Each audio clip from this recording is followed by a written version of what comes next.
YouTube. Okay, we have Jeff, Julie, Ashley. So Is Alicia in? Dean? So we have Jeff, Don, who is the applicant, Ashley, Nate, Dana, Bill, Tyson, you, Julie, and me. They're all on right now? That's who's on right now. And I will watch as new people come through. Okay, if that's the case, well, we have 2 minutes. We don't want to start early. We just don't want to start late. So is Andy in And town? he said he's coming. He's going to be on the road, but he's going to be on. He may or may not drop because of reception. Dean said he's going to be there because it's on Zoom. I haven't heard from Alicia. We don't want to start early. We just don't want. Bill, it's a taco salad. I It looked apologize. awesome. It I looked was hoping really I would tasty. be done. It is really good, but I was hoping it'd be over with, but I had to make everyone food and like help the kids eat their taco salads because they can't get it on the fork. And yeah, so I'm still eating mine, but maybe I'll turn off my video. You guys let me know. No, it looks delicious. Oh, you go ahead and eat. We're all hungry, so go ahead. Why didn't you eat dinner before the meeting? Because this is going to be a long meeting. I read everything. Oh, I think we'll make it short. We'll see. Hey, Alicia's on.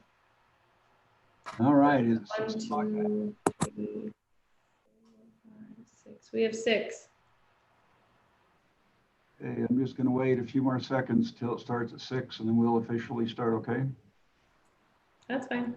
It's your meeting. It's our meeting.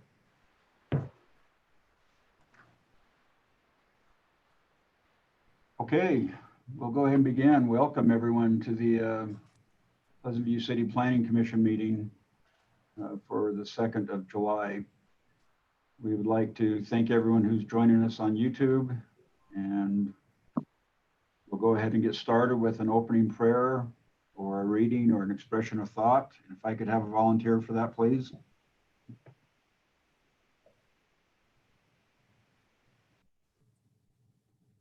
I will say a prayer. Thank you. Our Father in heaven, we're grateful that we can be here to represent a beautiful community of Pleasant View and the citizens who live here. And we pray for insight and understanding into the issues involved.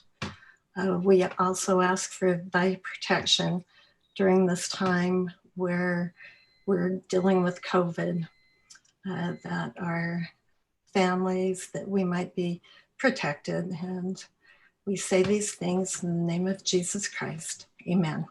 Amen. Amen. Okay, we'll pass on the Pledge of Allegiance, even though we are all, I believe, allegiant to the flag. So this time, if there's anyone who has a conflict or a potential conflict, if you'd please make such a declaration. Okay, then we'll proceed. I'll entertain a motion to approve the agenda and the minutes for June 4th and June 18th Planning Commission meeting.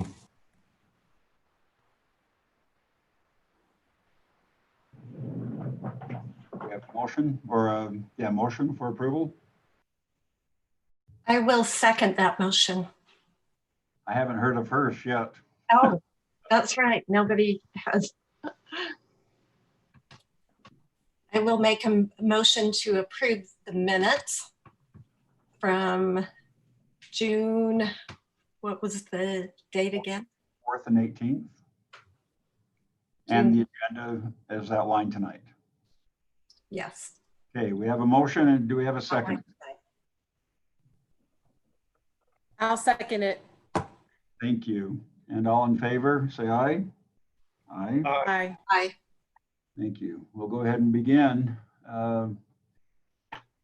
Item number 1 is discussion decision on proposed rezone from A5 to RE20. The applicant is Don Mendenhall, and Jill, you're presenting.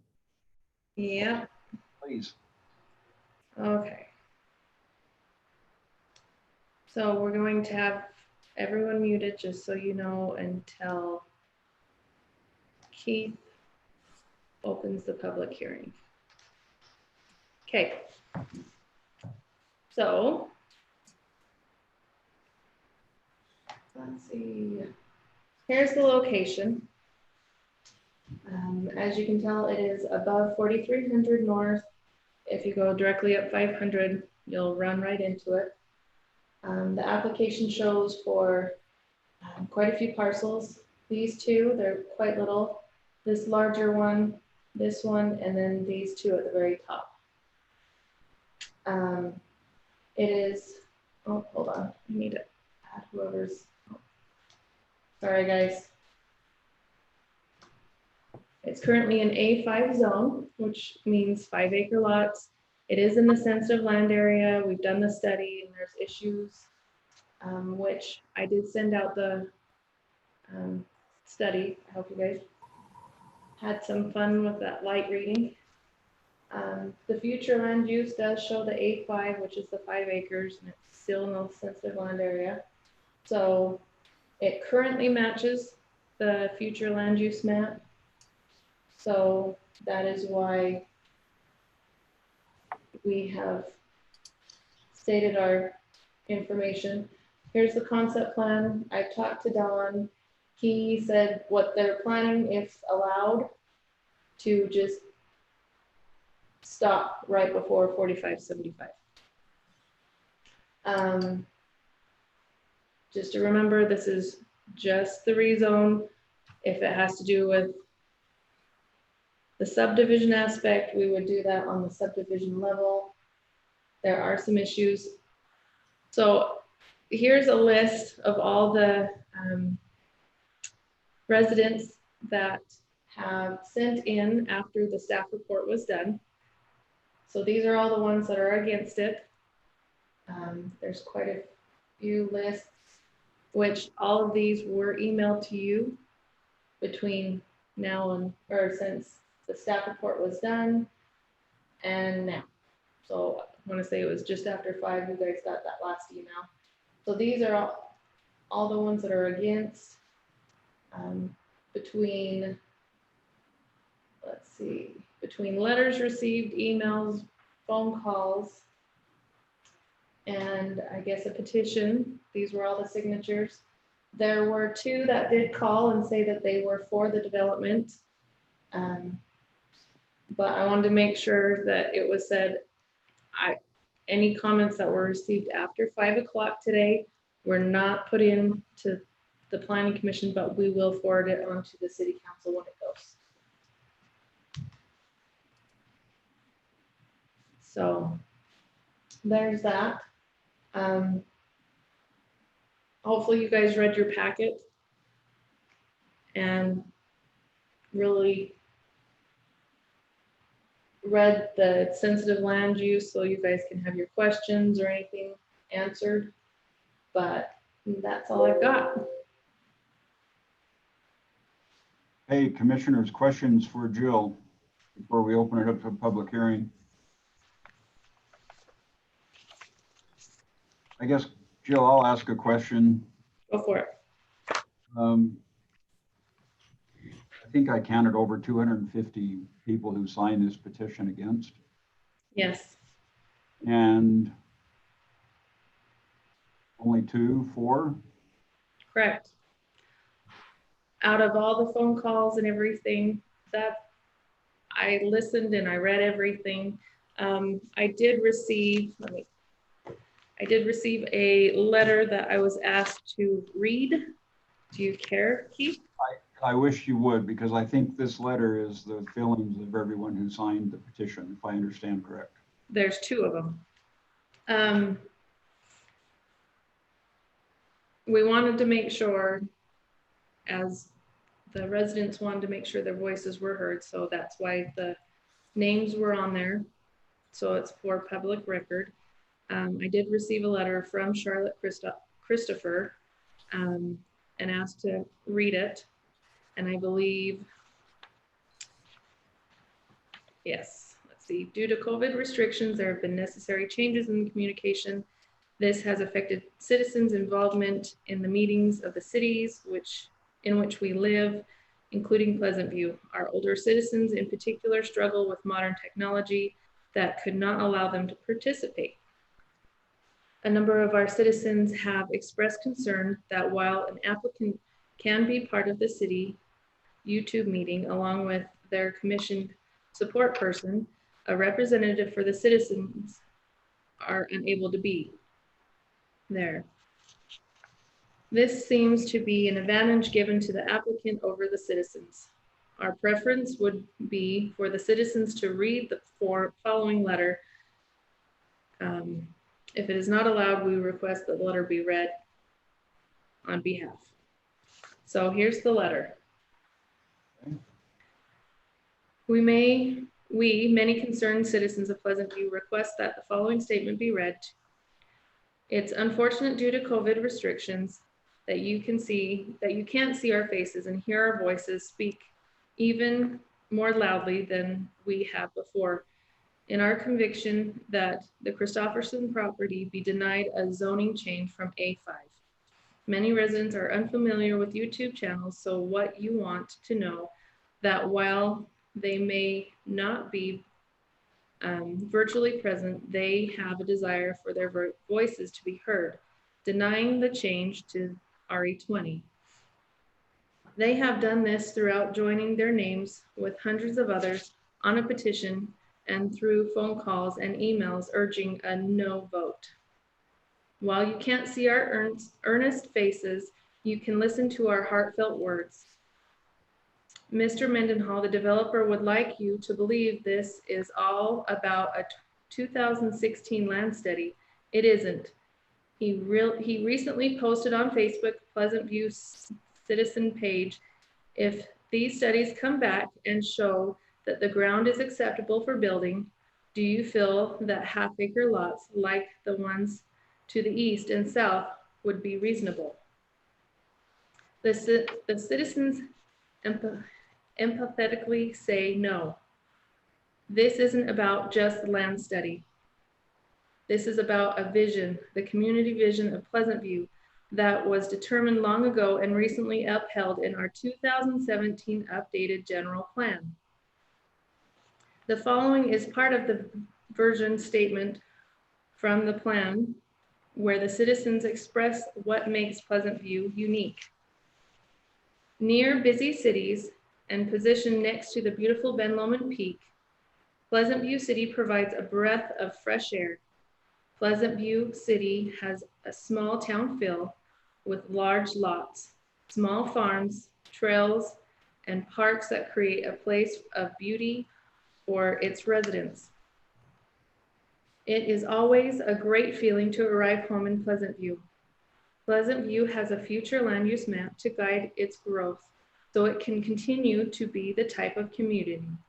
We urge you to use this map as your guide. The will of the citizens is what should carry the greatest weight when it comes to this type of zoning change. And our citizens continue to say this change is not their desire in their best interests. We've outlined a few of our concerns in this letter. Please note that the land use or the land study, even with its many issues, is not listed as it is just one small part of our great concern. Number one, culinary water. Many citizens remember well the water shortage is the fall of 2013. A moratorium was placed in order to protect the existing residents while another water source was found. Utah is a desert state that experiences drought years. And for that reason, our natural water source needs to be protected and conserved. Our bench area is instrumental in supplying that need. But due to development, we have already lost groundwater recharge properties. In this noteworthy that on page 5 of the general plan under future development challenges, it states, the water service runs entirely on the gravity-fed system. As the city has grown, the city has faced a number of challenges where the growth and development exceeded the ability to maintain adequate water levels. Though areas west of 89 are part of a different water improvement district, about 80% of Pleasant View is on the system and has experienced water shortages before, so must plan for them again. An increase in home density on our bench from what has been planned constrains our groundwater supply, while stimulant, oh my goodness, sorry, I'm tongue-tied. Okay, it amplifies its use. We ask to protect the importance of providing our own water needs to the greatest extent possible. Generations to come will benefit and appreciate our preparations and forethought as they enjoy a legacy of water availability. Number 2, safety. The safety of citizens is another serious concern. The rural history of Pleasant View with its small farms and scattered homes has given us few straight through streets to get off the mountainside. 500 and 900 West are the roads predominantly used, with 500 West as the designated gravel truck route down 600 West. The frequency of the trucks, the noise, and the extent to which it impacts drivers and our citizens cannot be overstated. Citizens also have trouble safely backing out of their driveways. Hundreds of trucks per day use this route, and that alone, with its regular traffic, makes the road dangerous, and it can constant need of repair. Few homes in our city have less than 2 cars, and if the zone is changed on the Christopherson property, we will be adding substantial traffic, adversely affects citizens who are already suffering by the current traffic and conditions. As we contemplate adding more homes to our bench, we must consider how we safely evacuate in an emergency. Recent wildfires in Pleasant View, Bountiful, and a few days ago in both Traverse Mountain and Saratoga Springs remind us of the how necessary it is to be able to evacuate areas quickly. Our road layout is not conducive to this, and it leaves a very dangerous situation for any type of natural disaster or emergency, especially fires. In Pleasant View vision statement near the beginning, it describes Pleasant View as near busy cities, not as a busy city. Our roads do not allow for unrestrained bench growth without compromising safety, and busy city streets are not what any of us envision for this future of our city. Number 3, Wadman Park. We're almost done. Pleasant View has a unique park unlike any other park in the area. It is a wetland park built under the direction of the Army Corps of Engineers. The Division of the Natural Sources state that this park is noted for Columbia spotted and northern leopard frogs, as well as various birds and other wildlife. Pleasant View City has a formal agreement to maintain and improve this habitat for the native flora and fauna and wildlife, and a zone change that allows a higher density of homes next to the park would disturb that habitat. The disturbance of nearby land and springs might well affect the park's wetlands, which are described as spring-fed with seasonal flooding that maintains the park as a wetland. The zoning change won't just impact wildlife movement to the park or potential harm its wetlands. It will also bring excessive noise and light pollution to the peaceful, meditative environment many individuals and families have come to enjoy and rely on for quiet in our busy world. We ask the city, the Christofferson family, and the developer to have a vision of a protected and, if possible, even expanded park. This would be a legacy to be proud of, and one citizens will value even more with the passing decades. 4, loss of vision. The greatest negative impact a change of zoning from A5 to RE20 will have is that a departure from the future land use map here will set a precedent for any other parcel to the west of this Christofferson property. If you depart from the future land use map here in the face of these concerns, other landowners and developers will see it as a right as well. The living environment that the citizens desire and the city has worked to maintain for 50 years will be at risk. The vision stated in our general plan of a hometown feel will eventually be lost, one parcel at a time. The citizens have spoken clearly. Now we ask you to speak clearly to the developer and deny this proposed zone change. It is disservice to our citizens to force them to continue to fight against this zone change over and over again, when the issues we have against it are legitimate and aren't going to change.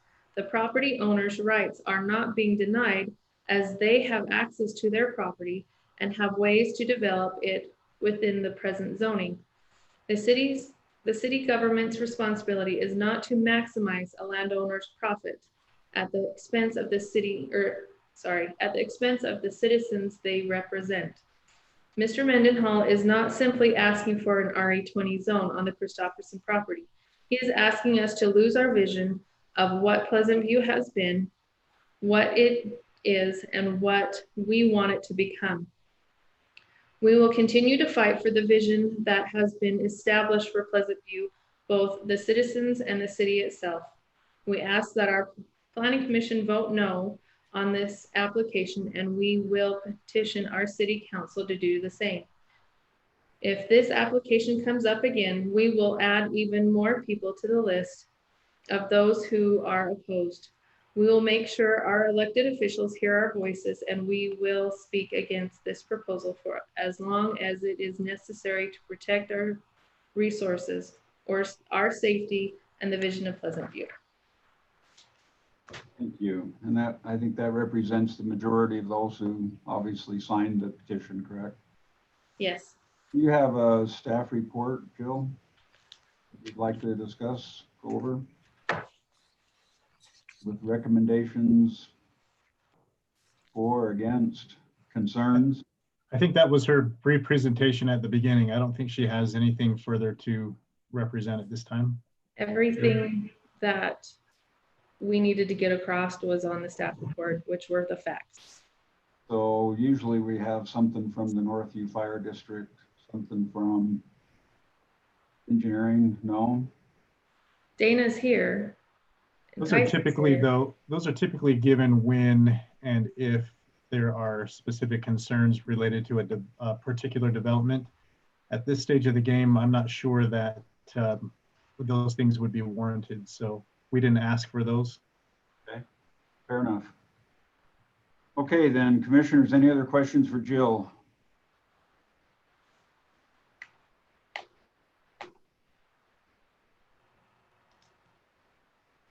If not, then we'll invite Mr. Mendenhall to come forward as the applicant.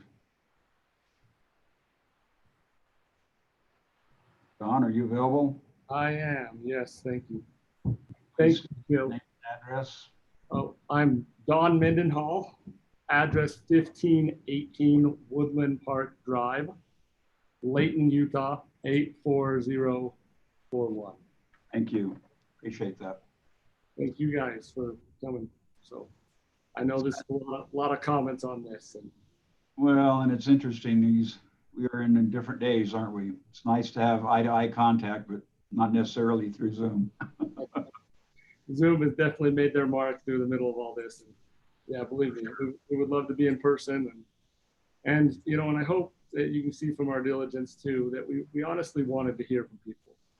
We wanted to hear their thoughts. and their concerns and wonder, and wanted to hear, one of the things I really wanted to hear was pros and cons from the half-acre developments that are right there on the ground, from Mount Majestic and Alder Creek, and how those have negatively impacted or positively impacted things. And that's one of the things we were, wanted to hear from the citizens. I finally got myself invited to the Facebook the Pleasant View residents page, because I heard I was pretty popular there, and tried hard to answer questions. The thing that I think comes to mind, and I've pondered a lot of, just thoughts. And I think, and I validate the concerns, I mean, culinary water, that Christoffersons were instrumental in helping culinary water exist for the city of Pleasant View. We believe that it could be there. Now, mind you, I did ask Jill as we got started. I said, well, Jill, can I talk to somebody on the culinary water? And she informed me too that that's something the next stage. That's part of the developmental plan after the rezone is completed. And that was my goal. I wanted to know what was pertinent to the rezone, make sure I had all my ducks in a row. I mean, we spent the better part of a year trying to get answers to that land study.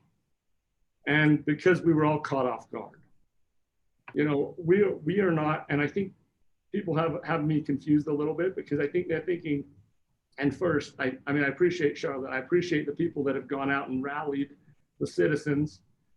I honestly do.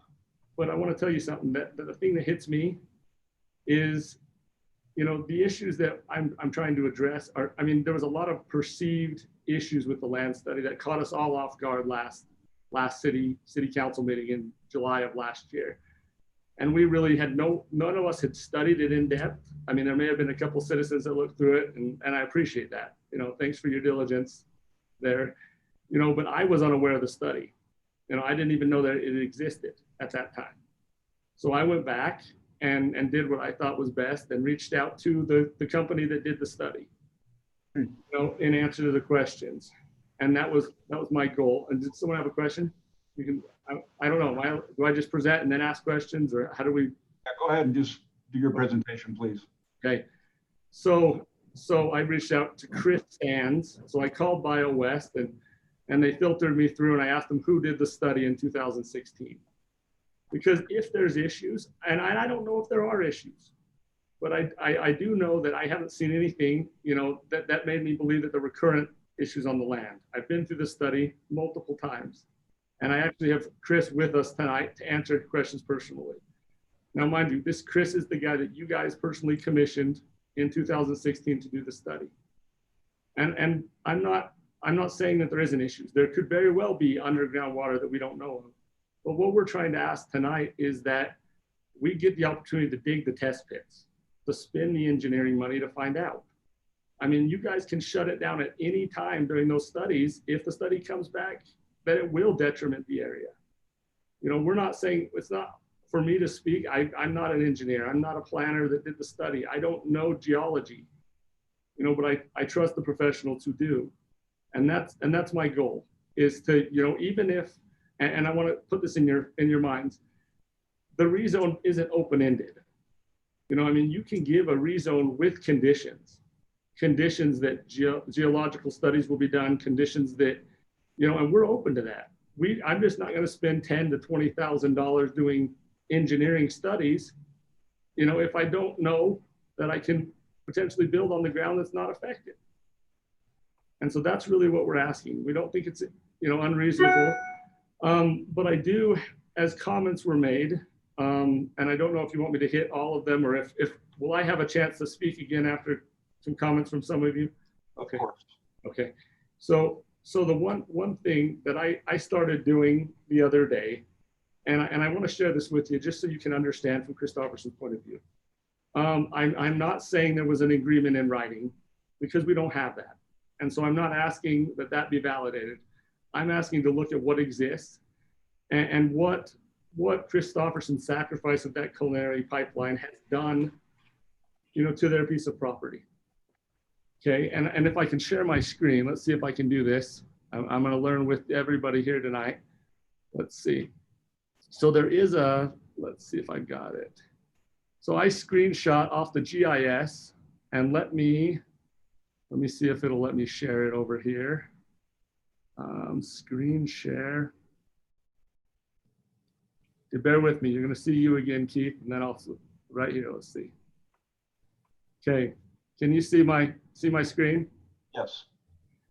Okay, because of that pipeline that Christofferson's allowed to be run down the middle of their property, they, even if we tried to stick with the current zone, we can't even get 4 5-acre lots.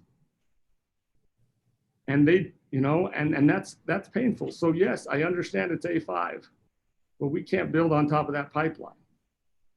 You know, and the things that kind of hit me that was kind of interesting, and take it as you will, but my whole train of the thing that's interesting is, I mean, these are some funky looking lots, and you'll see I've got 3.8 acres over here on the bottom right. I've got 4 over here, 4 up here. So I'm not even going to get 4. And just so you know, we never included Richard Christofferson's piece up at the top in this request. We don't desire to do anything above 4575. We had to include these 2 because these are also owned by Ruth Christofferson. So this is all owned by the same family. So we included everything. Last year, when we came in, we did try to include Richards in, but at the same time learned that no, you know, the culinary water, or not culinary, but even the secondary water was insufficient to house up here. In talking to Pineview, you know, and so we all said, no, that's not our goal. We only are asking, and we don't mind if you divide our parcels and say, hey, the rezone only, you know, the conditional, or not a conditional rezone, but the rezone with conditions only applies to the ground south of here. We don't mind. But as part of Robert's will, and we have to buy the whole piece. So that's why we included those parcels. This whole section is a part of one tax ID number, and this the other. But this is all, you know, we were asking is this area. And, you know, and we looked at it, and I thought to myself, okay, you know, just trying to understand from Christofferson's view. We're not saying you have any, you know, we know legislative power is given to the city council, and they take your recommendation as a planning commission.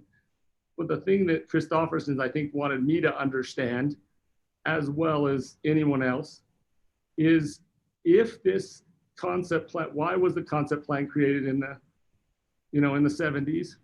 It was, and this is from Ruth, who was apparently present, but it was created because they didn't want to dissect their land and have something unusable at the end of the day. And it's interesting to see that, you know, whether there was an agreement or not, that could be argued all day long, and we're not there for that. But what we're saying is they followed the pipeline along what that concept was. They stubbed this 4400 north in to the exact place that attached to that 77 concept plan. To me, there's a little bit of intent there. I'm not saying you have to vote based off of intent, but I wanted you to see the picture of what that did to Christofferson's piece of ground. And the cost of road, anybody that's ever done a project, I can't burden a single lot or 2 lots with that much road. No one, I can't do that. That is close to $100,000 or more of road that's going to have to be split between owners, you know, and it's just not feasible. And again, I'm not saying we go against sensitive land areas for feasibility. That's not what I'm going. I just want to know that, you know, we talked to Chris. I mean, I really went out of my way to get him here tonight, and he is taking some of his valuable time to be here. So I really appreciate Chris, because I wanted everyone's questions answered. He was the one I went to get my questions answered. And I feel that he's an excellent source, and he'll tell us whether, you know, what he recommends. And mind you, I've asked him very specifically, you know, even though I'm paying his hourly rate tonight, just like Pleasant View did in 2016, I asked him very specifically to answer the questions. Chris will tell you very carefully, I wanted him to give his honest opinion on everything. So with that, I mean, I have other stuff I'll share, but we can get back to that momentarily.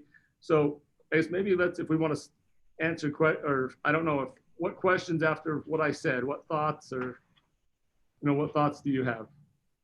I think I'd like to hear from Chris at this time. if that's okay. Yeah, that would be wonderful. Chris, are you there? You gotta Yeah, unmute. I'm here. Can you guys hear me? Hear you and see you. Thank you. You'll Great. state an address, please. You bet.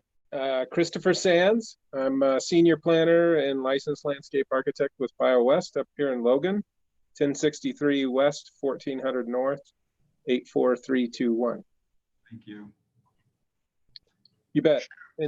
And so we as you all know, had the distinct pleasure to work with the city a few years back and pull the Foothill area study together, which has always been intended to be a tool for the city as projects came up for the Foothill area to use, to evaluate specific projects or proposals that came up, and to help the city guide those efforts and request the proper studies be done going forward. And so it's a fairly comprehensive document. It is taken from the perspective of, I like to use the analogy, a 30,000 foot perspective, where information is gathered across the entire community. And so it's not necessarily site-specific information, but it does help you identify where site-specific information may be helpful in gathering so that you can make a decision.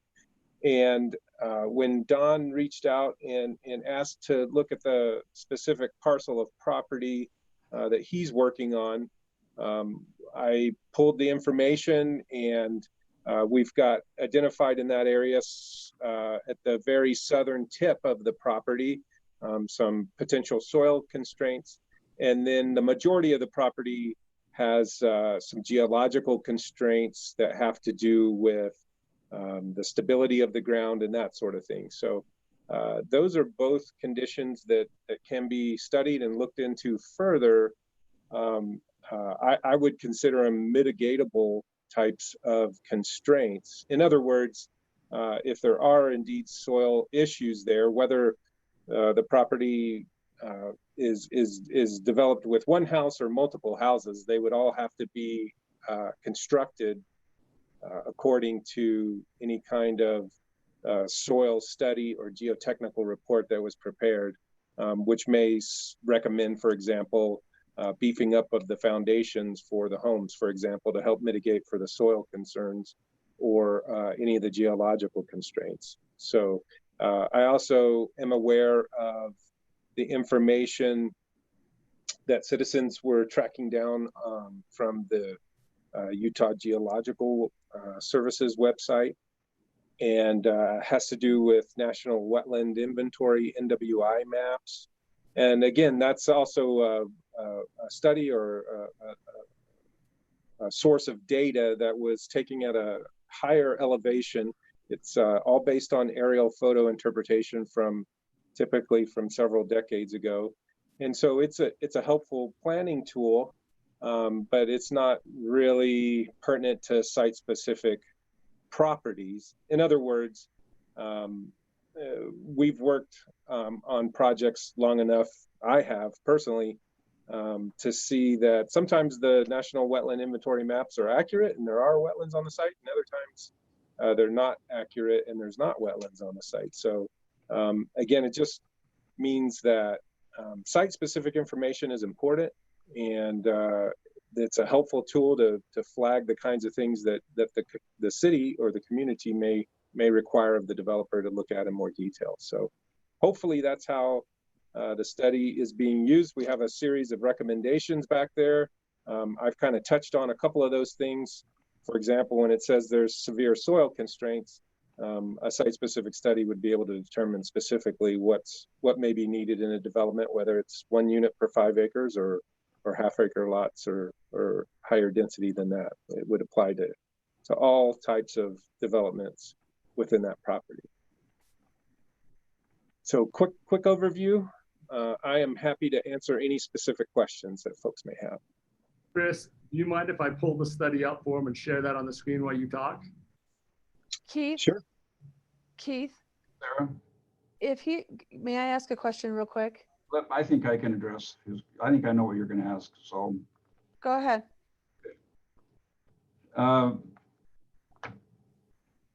before the map is brought up, Chris, I have a few questions that I'm concerned about.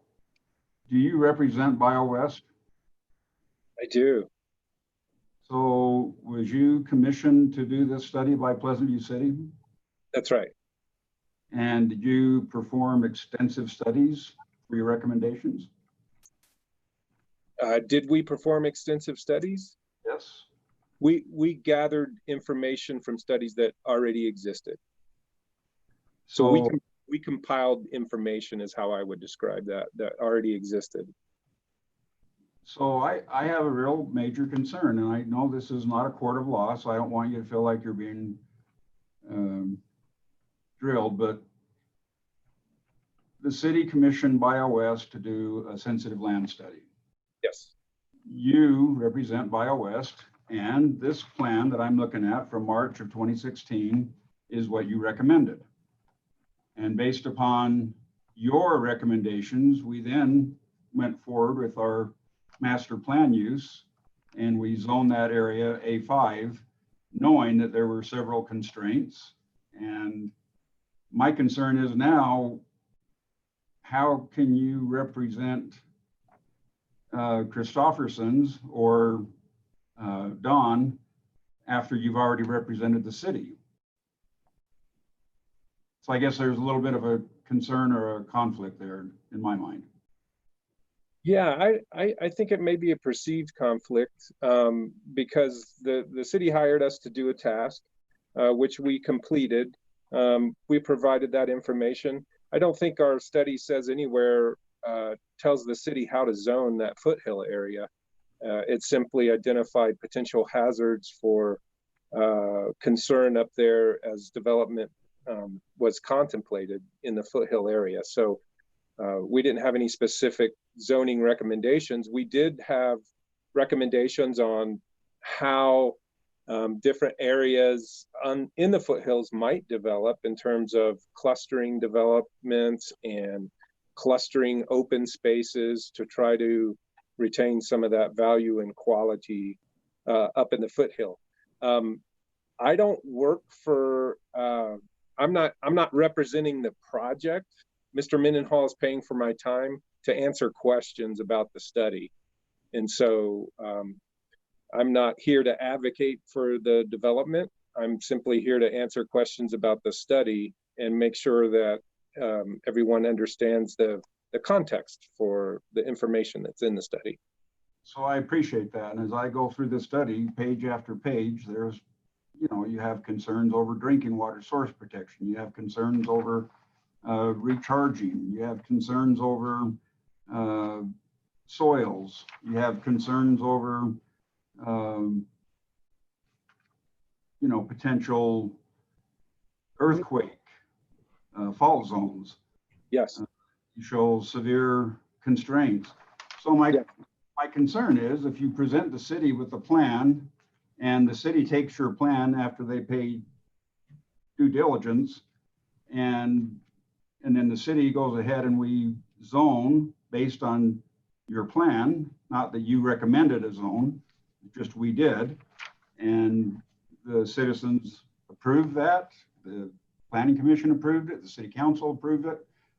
Here we are, and so I feel kind of uncomfortable talking to an engineer who is paid by the city and presents a plan, and now that same engineer is here representing somebody else going against the plan that was recommended to the city. Does that make sense? Well, I guess I'm not going against the plan. I'm just simply pointing out that the study is a tool for the city to use, and the city has done their work and has made some decisions on how they want that area zoned, which I'm not saying one way or the other.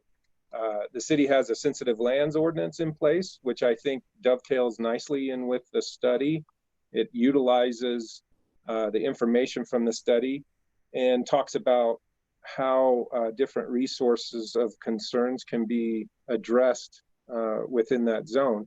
It's really up to the city to make the decisions on zoning and how they want to use this study. And again, I'm simply here to answer questions about the study.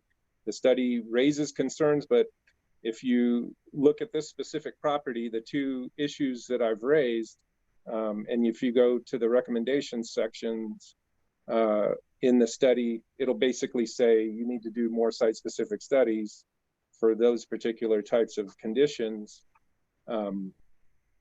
at a site-specific scale.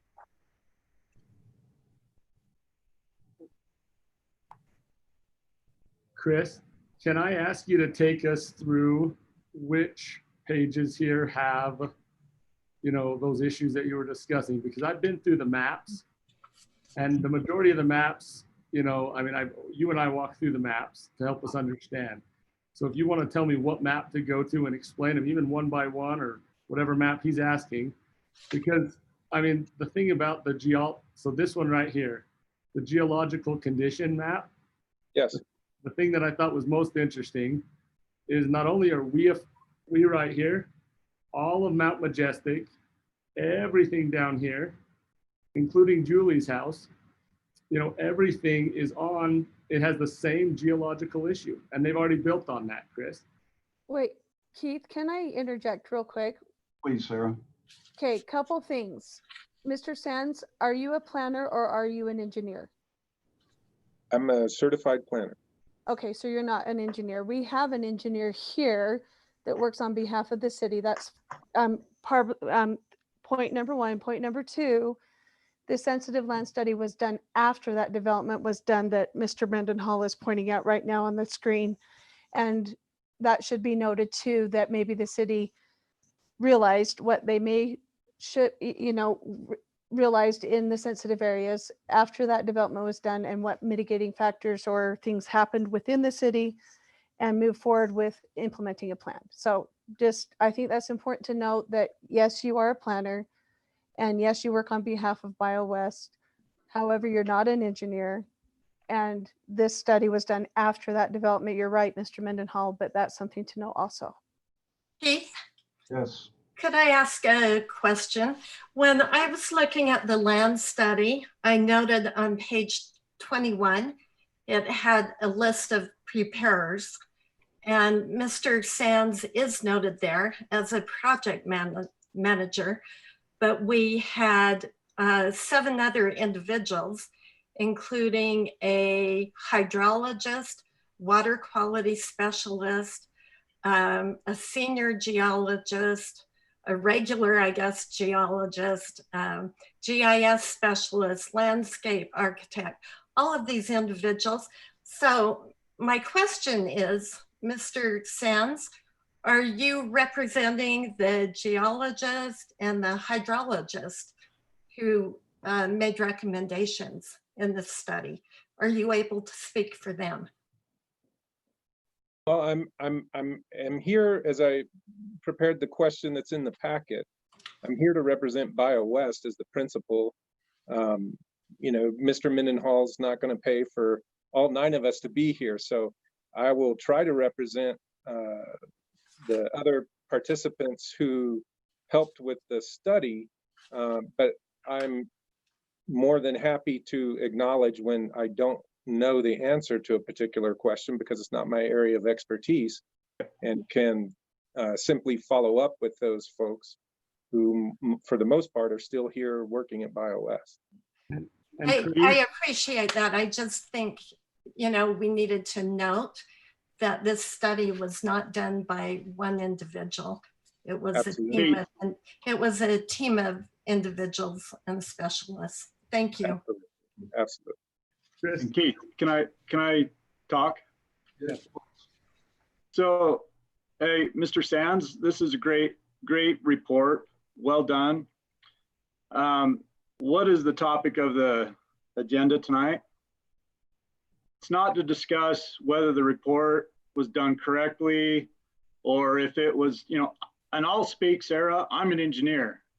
And so I understand a lot of this stuff, and a lot of this stuff is not for tonight's agenda. So I know that the citizens are worried about this, and they should be. And, you know, Mr. Sands is here to represent his report or answer questions about his report. It's not about who's hired who and whose side are you on. Obviously, he was on the city side when he did this report, and it's a well done report.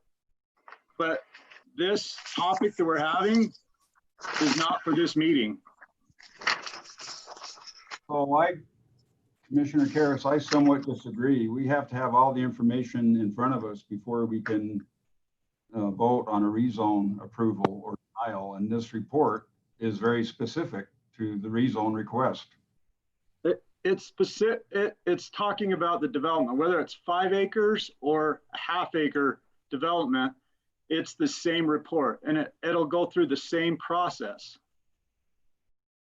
I understand people don't like the idea of having half acres there, but we need to stay in our lane here and talk about things that are on tonight's agenda. And we can't talk about things that we potentially might see down the road. Yes, we can have those conversations, but it's not what tonight's agenda is about. You know, when I look at the recommendations on the study, I actually think that is helpful. And that is on page 19. And if you look at 1, 2, 3 there, if you look at 1, this is the recommendations from the study. Allow for future open space that is either dedicated to the city, donated to a land trust, or maintained through a homeowners association. Number 2, allow for flexible housing configurations that require closer grouping of houses or homes on smaller lots, resulting in more open space and conservation of sensitive land areas. The intent should be to increase open space within proposed developments and not to increase the overall density of development across the study area.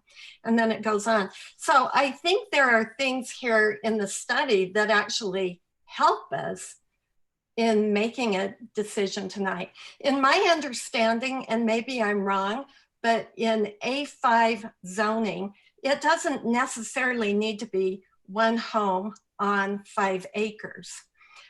Within that A5 zone, it does allow Mr. Mendenhall to actually cluster homes as indicated in the land study recommendation to not increase the density of homes, but he can have the half-acre lots he desires, maybe not 28 or 30, 32 of them, but he can have them within the density that is allowed, and he can cluster homes to even make it possible. You know, the map he showed us at the beginning with the pipeline running through and saying how it's impossible or not really feasible to create those 5-acre lots.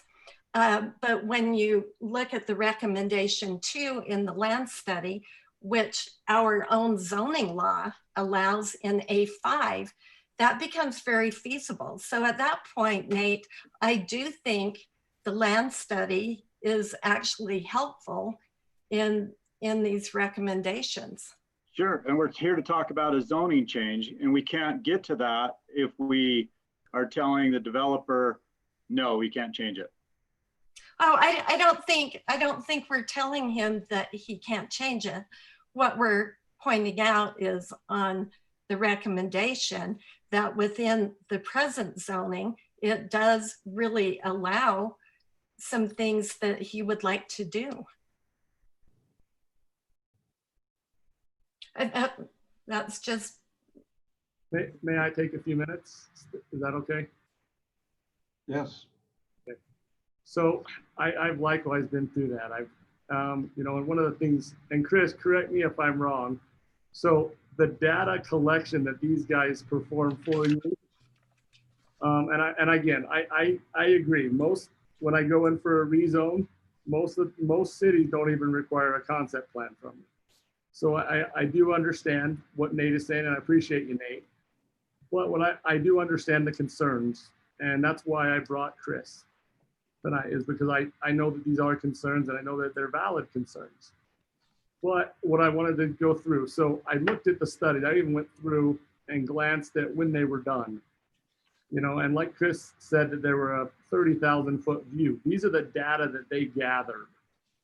You know, 1985 geological map, 83 land cloud burst, you know, I mean, 90, 87, 71, 78, all these things, 30,000-foot view and a long time ago. And yes, and there was potential for debris flow and debris flood. These are potential in 93. Methods for estimating monthly, you know, all these things. I mean, I agree that the study is very helpful. But when I went through it, I went through the map by map and pulled up each individual map and whether it constrained the property, because I agree, if these issues really exist on the property, then we shouldn't be able to build houses on the affected ground. But do you honestly believe that the whole piece of ground is affected by these things? And that's what I'm doing here. And I mean, sure. I mean, this one, I mean, you can see there may be some little areas that are affecting in this particular map. That was a base map. This one, you know, we're in the less active. I mean, look at how much of the city is affected by this. Lake deposit, beach terrain. And Chris, please, you should be talking on this. I'll go map to map and you should be talking on these. But I mean, do you want to comment on these, Chris? And we'll look at this piece of property in relation to each of these maps. You're hitting the salient points, Don. So you can continue, or I can jump in, whatever you like. Again, I didn't know the study, so I don't like speaking. You know, I mean, that's why I would do like studying. So I mean, this I saw it was less alluvial. You know, going down. This we did have some severe. No, okay. So right here, most of it's moderate, but we did have some severe constraints that could potentially be an issue.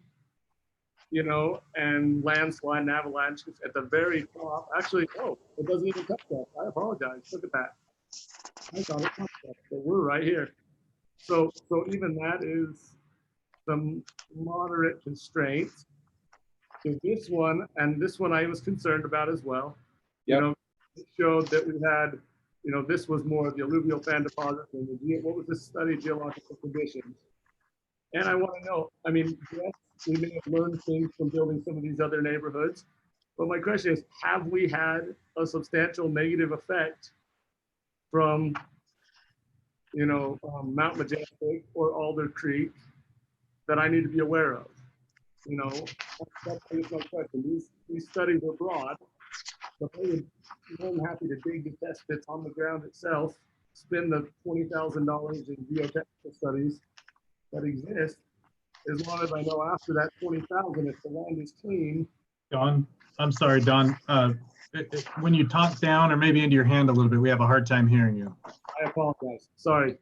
So just sitting here, this one, what was this study? This was another estimate. So we have two geological constraints, and look how far these go down. So if we had issues over here, even recently, these, I mean, I'm looking at them. Let's see, this one, which one's this? Another geological fault, and nothing touches us up here.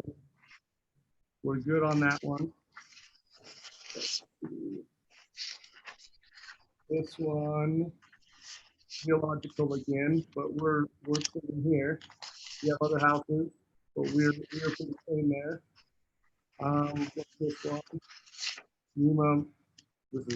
Is this just a flood? Chris, what is this one particularly? Chris? That's just a representation of the FEMA flood insurance rate map, and it just shows you're in a non-flood zone.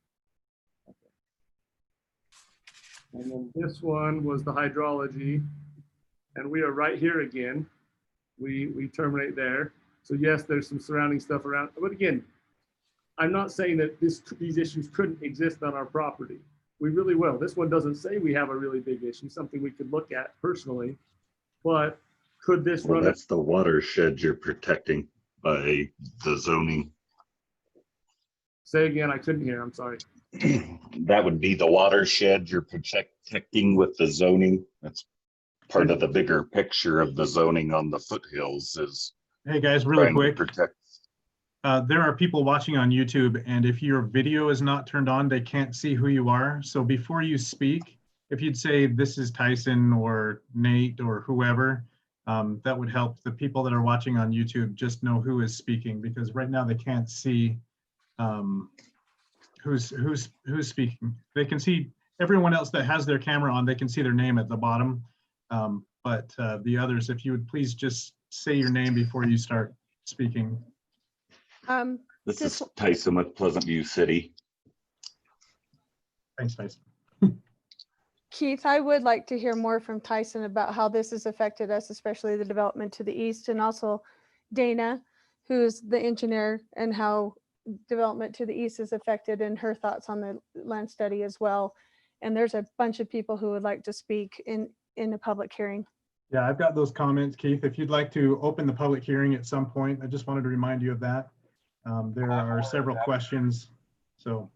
Just trying to get the applicant to present his information, and staff has Okay. presented their information. Just a reminder. Okay, thank you. I'm not opposed to answering questions after, if I'm opened again after the public, but I'm more, I want their questions getting answered when they hit, if that helps. So Okay. I'm not offended.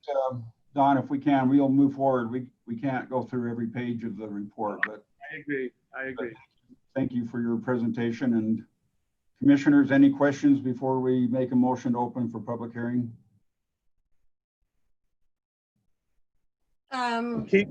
Keith, Yes. this is Andy. I just wanted to reemphasize, if I can, as we go into public hearing, that this is still one of the things that we have on the table is the fact that this focuses back to the general plan. And if the general plan has the emphasis of the zoning and the general plan map of the zoning as it states, we need to keep that in mind of the 8.5. So as we keep that in mind as we move forward tonight, that's something that we should keep in mind.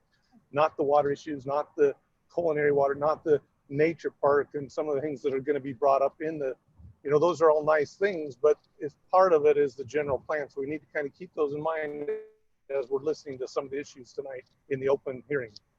Thank you. Okay, thank you, Andy. All right, any other questions? Keith, I've got a quick question because he had brought up that geological map. And so while he was talking or through this, I quickly looked it up. Can I share my screen and show that just for a minute and ask him a question? Sure. Let's see. Let's see. Okay, it's this wetland screen, or this one shows it's the Utah Geological Survey. And I know we don't want to get tons into this, but get a little concerned when this area of Pleasant View, and there's nowhere around us, literally in North Ogden or anywhere, that shows wetland issues. This one here, it shows the Wadman Nature Park, because I was playing around with that earlier, and it says it's 3.2. It tells you what sort of wetlands. It goes on to tell you what reptiles it has there. Then up above here, it shows another wetland area. And yes, he's saying that these maps are old, but maybe they are, maybe they aren't, but we've got that. And on the Christofferson property there, you see the 2 ponds. You see another wetland area up here that leads down. The row of trees here that lead down to Wadman Park. You know, I looked it up on the Forest Service. It said usually you've got rows of trees like that along a waterway. And then when I looked at the map here for the project development, you can see the houses he has, the lots, that pond's taken out, that wetland area that it shows, all of these rows of trees would be removed, leading down to Wadman Park. And I just wanted to ask Mr. Sands if, when I looked at the land study, it didn't even mention like the wetland areas or the ponds or anything. Can you like tell me why? The National Wetland Inventory mapping is not very reliable, so we did not use that as part of our data set. Like I mentioned before, it is a tool that can identify the potential for wetlands, but it's not always very accurate. In some cases, it doesn't show any wetlands where there are wetlands, and so it can go both ways. So we chose not to use it as a particular tool, thinking that it wasn't very accurate for this particular study. Well, and I realize this, like the citizens were really clear. It's not about the map. It's about the vision. Nonetheless, as long as you had brought up the map and you had mentioned that Utah wetland map, I thought, well, it's probably worth taking a look at. Okay. Absolutely. Yeah. So I think, in this case, we see where they have identified the potential for wetlands. And what that should mean is that if the city decided to move forward on the proposal, that additional study, site-specific study on the ground there would determine whether or not there's jurisdictional wetlands on the property. Yeah. So would you be concerned, like all of the trees, all of this being removed, that would be removed in that plan leading down to Wadman Park? Do you see that as concerning? Anytime, we like to try to maintain habitat connectivity in projects that we work on, and so that should certainly be a consideration. I don't know that Mr. Mendenhall's proposing to remove trees or anything like that, but certainly that would be important to try to retain those. Okay, well, when you look at his map here, see all those lots all through there? Thank you, Julie. I appreciate that. I'm actually those trees are an amazing asset to those lots. So as many of those trees as an individual homeowner decides to keep, if this concept even works, we could dig into it. We could have the Army Corps of Engineers out there and find out there's an issue that we have to work around. And this concept is completely changed. Yeah, I think my concern was when I looked at the recommendation given by the land study, and it said that the intent should be to preserve all of that. I guess that really brought up a concern when I looked at the two maps in correlation with each other. Okay, thank you, Commissioner Farr. At this time, let's go ahead and close out, and we'll open a public hearing. I'd like to entertain a motion that we open a public hearing on a legislative item number 1. I'll make a motion that we open a public hearing at this time to review the discussion at this time. Thank you. And a second?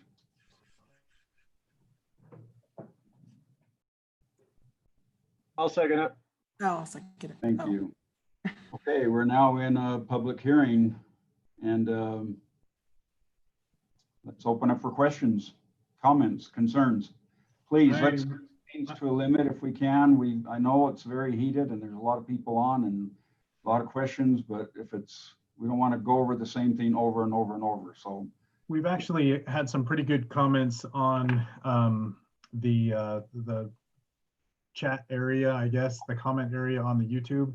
And so I will just read those across as they come. Just know that we've had about 11 or 12 voices on of the 60 that are watching, and I would presume that most of the rest of them feel the same way, even if they haven't commented. We've had 12 people comment that they are not in favor or are opposed to the potential rezone, and just 2 people comment that they are actually in favor of the zone change. Some of the specific comments that we've had, let's see. Carson Jones says full support for the rezone. The city could really benefit from this. Let's see. Angie Olson also speaks in favor of it. She says we are for the development. I'm going to skip over the ones that are against it unless they had something specific to say. Craig Mock says, I am against the rezone. I am also against the abuse of government powers. I greatly appreciate this opportunity, which shows and allows for due process. All residents should be afforded due process. Luann Henry Reese says, the general plan was done with the input of the citizens of the city. We are the city. Craig Mock further says, Mr. Mendenhall should have the studies done before requesting this rezone. Yes, he should have spent the $10,000 to $20,000 on the engineering studies. Jessica Fenton says, with 4 parcels behind Don mentioned, are you looking at 30 more homes? Is that accurate? Deborah Price Ma Gentry says, Don, isn't it true that you will greatly benefit financially from the zoning change? And isn't it true that your main focus as a real estate agent is land development? Let's see. Scott Nicholson says the stream on the proposed development site right behind us has water flowing in it at this moment. Deborah Price Ma Gentry again says, oh, she just comments that she can only get in 200 characters at a time on the comment. Craig Mock says that sounds like a conflict of interest for sure. Deborah Price Ma Gentry says, I agree with conflict of interest, and continues on to say, so is he saying that the study changed? And she apparently agrees with the conflict of interest, as does Mark Nottingham. And Louise Henry Reese again says exactly correct. Adam Pohl says, we are against the rezone simply because the money with Mr. Sands, or simply follow the money with Mr. Sands and with builders and developers that will benefit from the rezone, not those that actually live here. Greg Snedden said, it's been zoned 5 acres before the study. Most of the homes in Pleasant View would not be built today if we followed this plan. Does this mean we tear down? And then this comment is truncated. Deborah Price Ma Gentry again says, no, it means we learn and implement good planning. Carson Jones comments that the BioWest study was created by data given to them by the city, not independently created by BioWest. BioWest just drafted the study from city given information that allows from more refined study. Just as an aside, I'm not sure that that's true. Maybe we could have Chris speak to that in a minute, but some of those sources were not given by the city, but are just generally available public information type studies. And so I don't know that that's necessarily true. Craig Mock again, please verify, did Mr. Mendenhall's witness just admit that more studies should be done? Why would Mr. Mendenhall bring these issues back up without completing the required studies? Let's see. Carson Jones again, every project in the city requires more studies. That is part of the subdividing process, not the rezone process. Scott Nicholson says, Pleasant View City should buy the property and extend Wadman Park. It looks like Heidi Spendlove agrees with that, as does Della Morgan. Craig Mock again, hasn't it already been zoned? So to change the zoning, wouldn't studies need to be done? Mr. Mendenhall should spend the $10,000 to $20,000 on the studies before wasting all of our time again. Mark Nottingham says, I feel like it's convenient that he only hided dates just now that were older. However, 2 to 3 of those studies were in 2015, which he skipped right over. Deborah Price Ma Gentry, how is Don able to speak on geological debates when he is not an authority, but a real estate agent? she's, let's see. I mentioned that I don't have a response to that. I don't know what Mr. Mendenhall's authority or expertise is in. So Dawn, if you would please speak to that when you get a minute. We'll get back to you, but just so that if you don't mind. Other people have said, this is back to Deborah Price, Ma Gentry. He is a real estate agent, a real estate sales agent who benefits by the rezoning.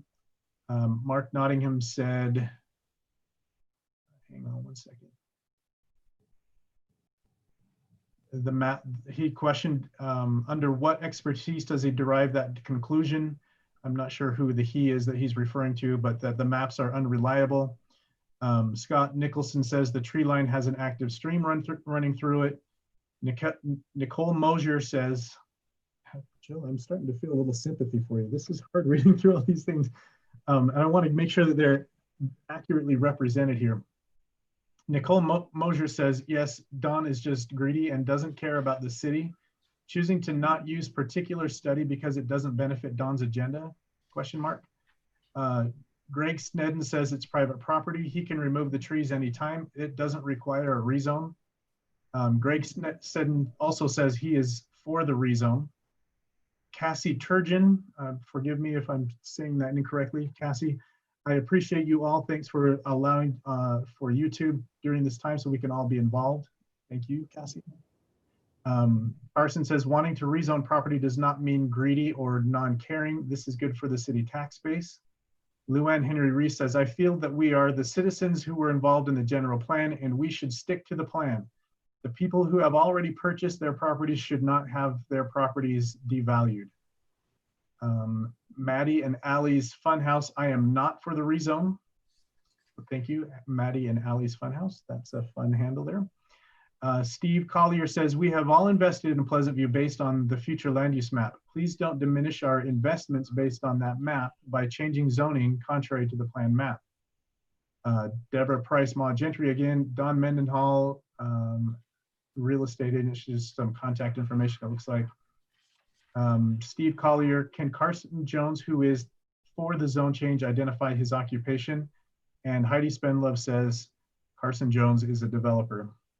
I've also received another message just off of the YouTube thing requesting that I address the point of whether or not the city can require a rezone, supply additional information to help make a decision on a rezone. And I would say that that is definitely within the city's ability to encourage and request that information from a developer at the time of rezone request. Our code doesn't specifically say a certain study or not should be provided, but if there is a question about a decision and you guys don't feel comfortable with without that information, or if there needs to be additional information to help inform or make a decision that is potentially long-reaching, I think it's absolutely within your rights to ask for that from the developer. And I think that the developer has made an effort to invite someone to speak to that. However, it's up to you guys to decide if those questions that you have been answered to your satisfaction. So that's all I wanted to say about that. Okay, thanks, Bill. Don, did you want to comment on any of that? Yes, thank you. Thank you. So you're aware, I am a real estate agent, have been for 14 years. My specialty is actually single family homes. I've done that for 14 years. I do about 30 or 40 homes a year of single family. And on occasion, I'll take on a development project. Okay, but I do it differently. Every development project, someone there? Okay, every development project I have ever taken on, I have first educated the homeowners about the value of their property and why it's valuable. I've talked. Now with Snowville, the gas station was closed at some. Can we mute everybody here? Or yeah, he's muted now. So I have spent time, because I don't like developers taking care of family members, taking advantage of family members. And believe it or not, I mean, a lot of confusion had gone into who I am and where I've come from. I don't have an engineering background. That's why I personally reached out to Chris for my questions. You know, as for the Christofferson family, I haven't bought the ground from the Christofferson's family. I'm with the Christofferson family in helping them, you know, exercise their own individual property rights. Again, I'm not to say that there's not going to be issues found on the property. But if there are, I guess my biggest question, and maybe helping clarify, I think a lot of people, a lot of public citizens are unaware of the city's authority and power after a rezone is completed. You know, and maybe, and I'll let you guys speak to that too, but the biggest thing to know is once we do those studies, they go back to the Planning Commission and City Council. You know, if a study comes back, and Bill, you can convey this or anybody, but you have the ability to say, hey, you can't develop that ground based off of the studies. Is that correct, Bill? Once a legislative decision is made regarding a zone change or a code change, those rights that are enjoyed under the law are generally assumed to be enjoyed under the law. So if we did rezone this property, unless there are specific conditions on the property that prohibit you from doing with your property what you want with your property, the city's authority to change those things is pretty limited.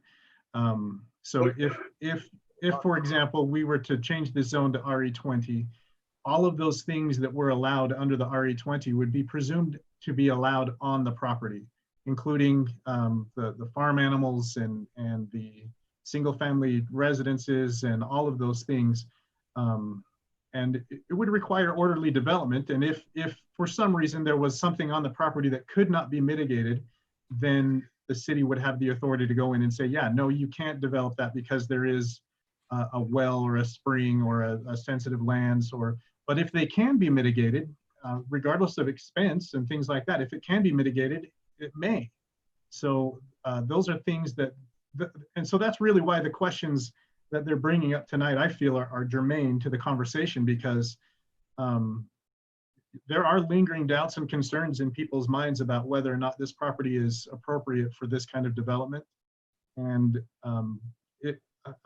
until and unless, in my opinion, I think they're within their rights to ask for those kinds of questions to be answered.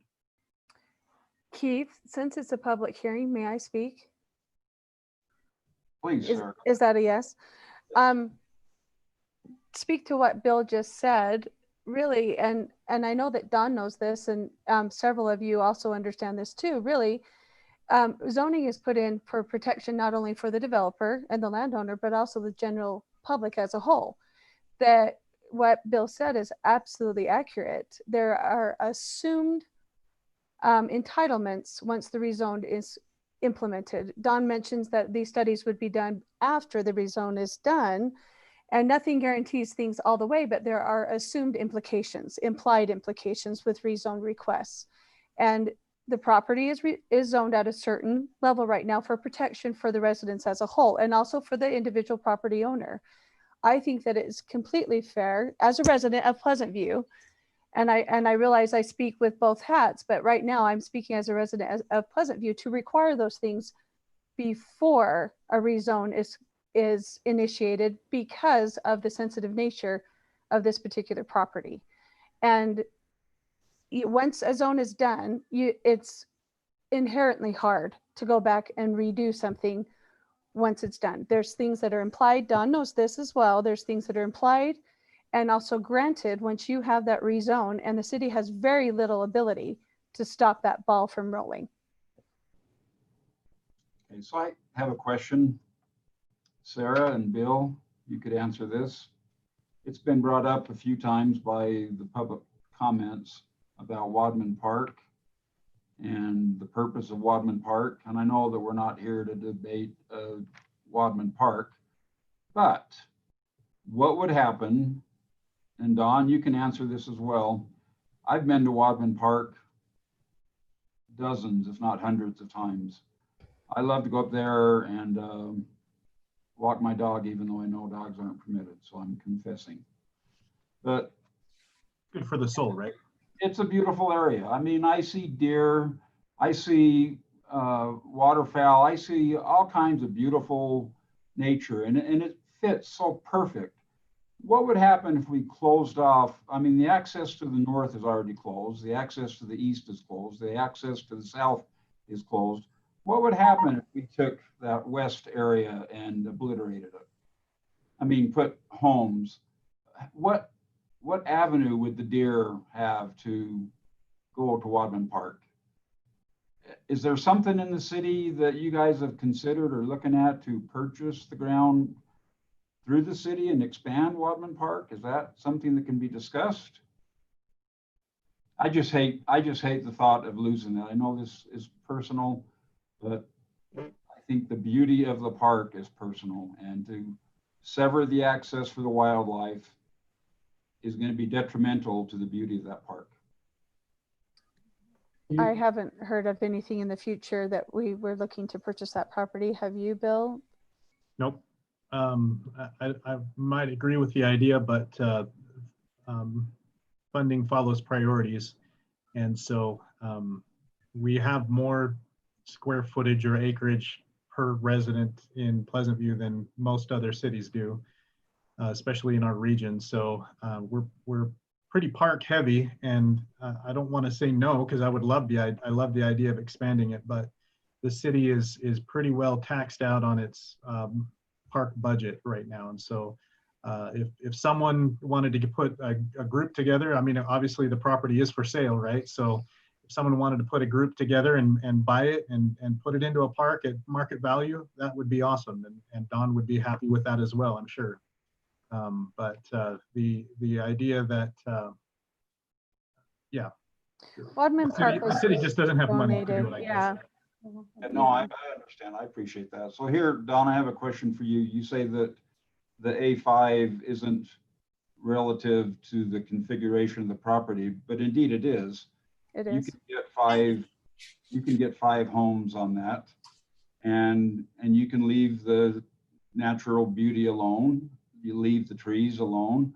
I mean, you can get the development that you're looking for as currently zoned, correct?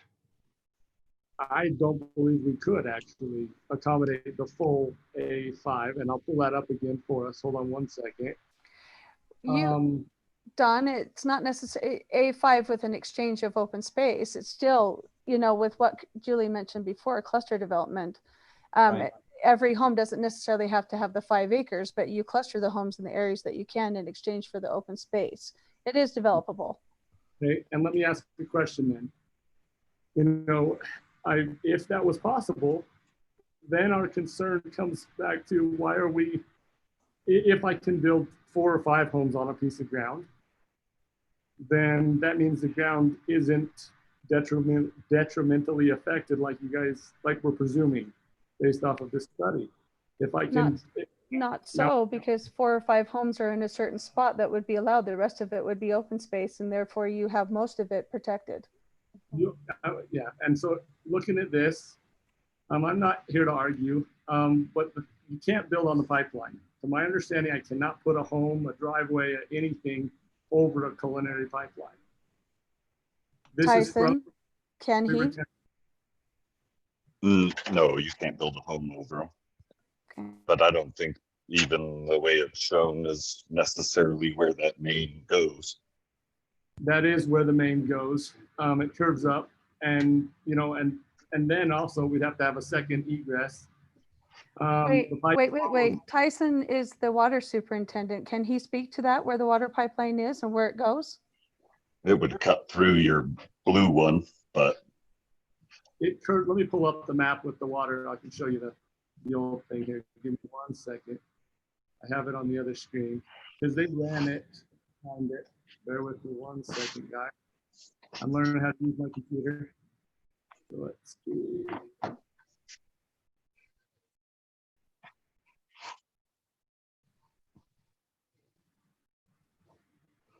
So right here, they followed, yeah, so it does curve at the top, but you can see where it's at. And so it followed down at the bottom. Let me see if I can show both at the same time. is this the concept plan? This is the old one, but this is where the pipeline was actually run. Whether you disagree with the lots on the side or not, that's okay. But the pipeline followed this line in the 80s. So it curves, you're right, curved to the left, right at the top there. So looking at, this, and again, not here nor there about so it would curve up and hit somewhere like right in here, I think is what you're saying, right? Comes up over here and curves. But either way, the question I have is if I can build 4 or 5 homes on it because the land doesn't have a geological issue, or it doesn't have, the wetland issues. If I can buy 5 homes on it, why can't I test all of the ground and find out if other homes could be built on it? I think Keith? you would, I'm sorry, we're still in a public hearing. I think we can carry on the debate, but I'm still getting some comments in on YouTube, and I'd like to read those in if I may. Please, Okay. go ahead. Is that okay? Sure. Okay, let me go back to the last one I read. And then I would propose that with the understanding that the people on YouTube are on a little bit of a lag, that we close the public hearing, and if there are a few more that trickle in, I'll read those as they come in as well. But there's some back and forth and things on the YouTube comments that I would like to get addressed, but I also don't want it to just carry on. There's a little bit of back and forth going on, so we want to curtail that as well. So Carson Jones, this is the picking up from the last comment that I read. Carson Jones says, without residential tax base, no city will fully realize the commercial benefit. Laura Brown says, why did Mr. Mendenhall chop up his map in such a way that he was saying he couldn't even get 4 5-acre lots? It could be cut up a number of ways. Deborah Price, Ma Gentry, on Utah real estate under your listings, it has only land developments. Laura Brown says, not every city cares about commercial benefits and money, but rather open space and beauty.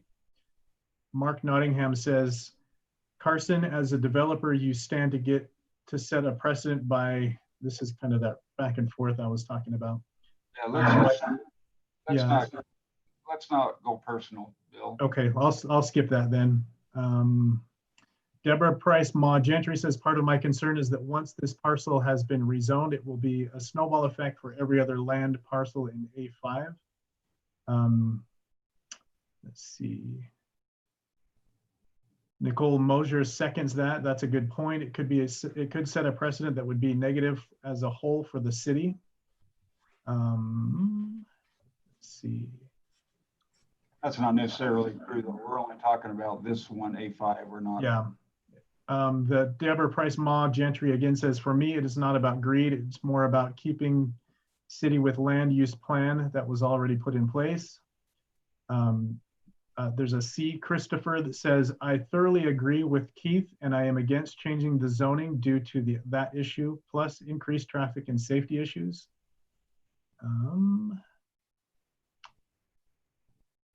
All of these comments, by the way, will be part of the public record and part of the comments that go to the city council, even the ones I'm kind of skipping over now, just in case you're watching and you're concerned that your comments aren't being read. That is why when property is acquired out, this is Steve Collier, it is justly compensated for. That compensation accounts for the change in the property's possible uses. Let's see, Laura Brown says, Don's maps are not an accurate representation of the only way an A5 zone property could be built on. Stacy Snedden says, if it was all about open spaces and beauty, the majority of all your homes would not be here today. Oh, thanks, Deborah Price. She says I can just say Deborah Price.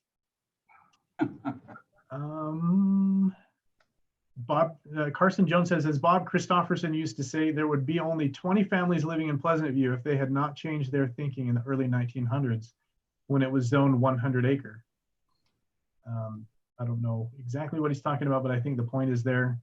Laura Brown says, we don't want more than 4 to 5 homes on the property. Let's see.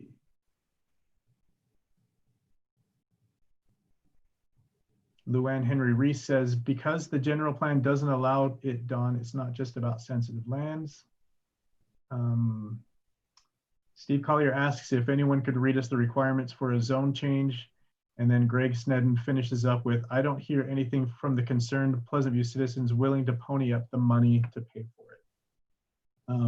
In response to Mr. Collier, the zone change and as all of our ordinances are on our webpage if you'd like to have a look. But just in a general sense, pretty broad discretion is given to planning commissions and cities councils to make decisions of this nature. Legislative decisions are understood both in a legal context as well as in a judicial context to be one of the exercises of the police power of the city. And pretty broad, like I say, fairly broad discretion is given to cities to make these kinds of decisions. There's not, for example, a presumption of innocence until proven guilty kind of a thing. It's what they call it a reasonable person test on these kinds of things. And if we were to look at this question as a reasonable person, and if a reasonable person would have come to the same kinds of conclusions or decisions as we are making, then those will almost always hold up in law. Again, the more difficult things to prove are those after these kinds of decisions have been made. After a rezone has been made, it's very difficult to go back and say, well, we didn't really want X, Y, and Z. Well, no, that's what you said you wanted when you made those decisions before. So now you get what you get. Okay, thank you. Yeah. Before we close the public hearing, I know that Dana is available and I would like to hear from her if we could. Dana, are you with us? Yes, I'm here. So as a licensed engineer and representing Pleasant View City, what are your concerns about this rezone? I'm going to kind of default to the planning study and just point out a couple of things in there, if I may. And I agree with Chris, this was a high level study. It's a study to identify where additional studies may be needed, where there are concerns. It's not necessarily, it's not an in-depth study, but his recommendations make good points about preserving open space, especially for the water recharge zones. And I think if you follow the recommendations of the report and let them guide you along with your future land use map, that's my take on things, I guess.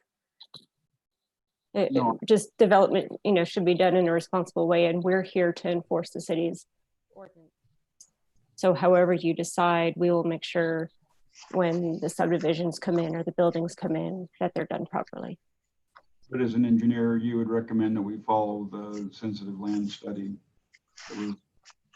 I think that's what you commissioned it for, and there were obviously the professionals working on that. I'm not a geologist, obviously,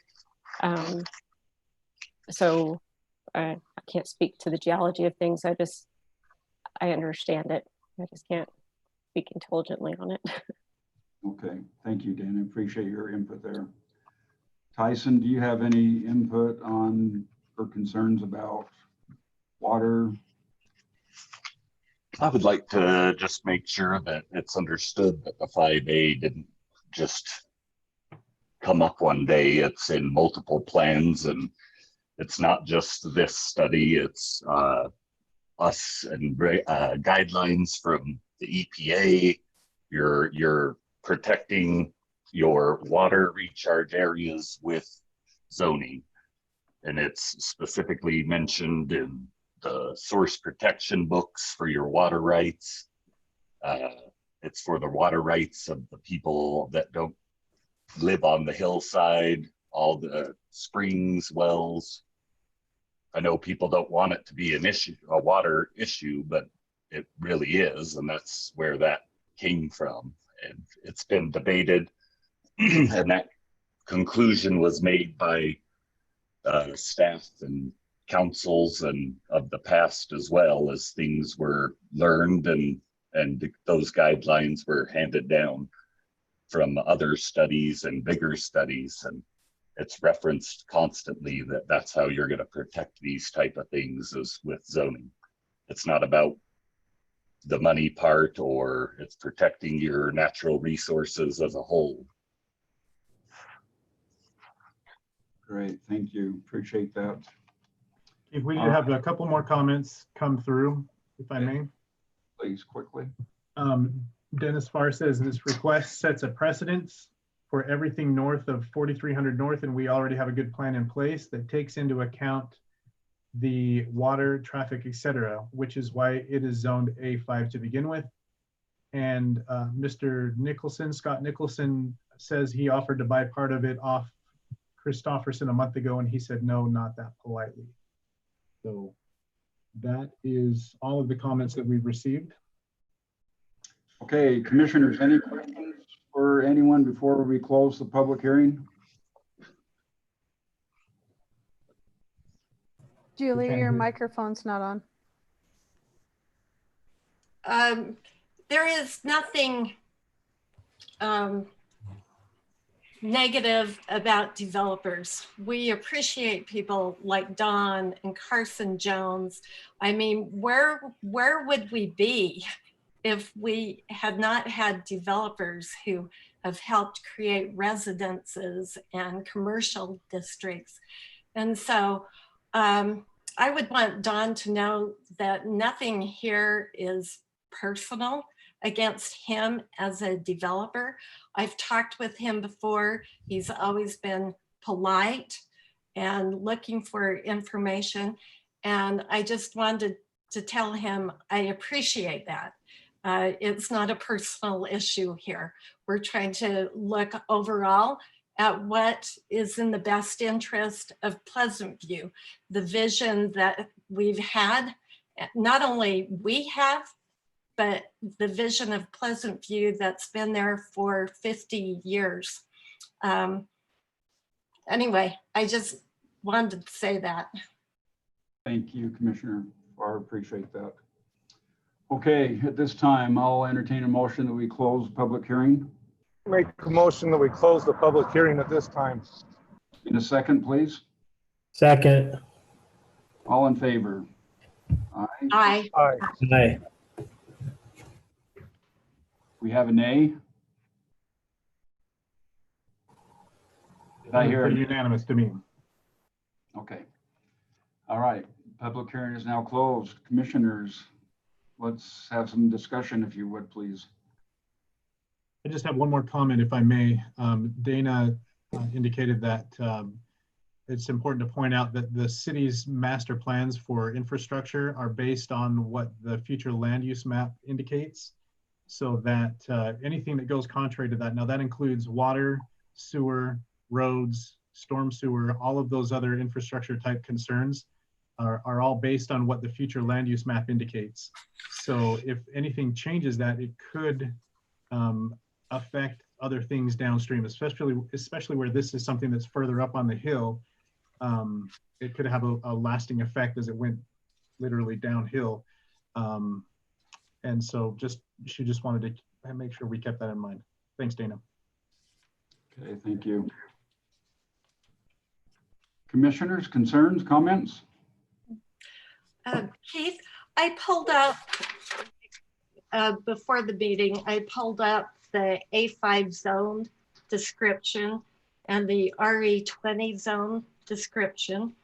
And from the A5 zone, it said it's residential, public parks, nature parks, agricultural uses. But then it goes on in 11, 12, 13, 14 year, it talks about the natural vegetation shall be removed only when necessary. Wildlife shall be protected, and every effort should be made to protect their present habitat. It goes on to talk about no building or construction shall be allowed which will disrupt the flow of water in the existing natural channels. It goes on to talk a lot about the land. And then when I look at the RE20 zone, if we change the zoning yes, single family dwellings. It could also be a church. I'm not saying that it would be. However, it could be a church, and I have nothing against churches, but that's more foundation, impermeable in the ground. It could be a public school. And yes, if we change the zone, I'm sure they fully intend to put in residences. But say they tested the ground and I don't know. The RE20 zone mentions nothing about preserving water channels or vegetation or wildlife. And as I read those two descriptions, I walked up there and I looked at the land and I thought, which description fits this particular piece of property? And the A5 is what fits. I look at it and I see creative ways that 4 to 5 homes, 6 homes, whatever would be allowed.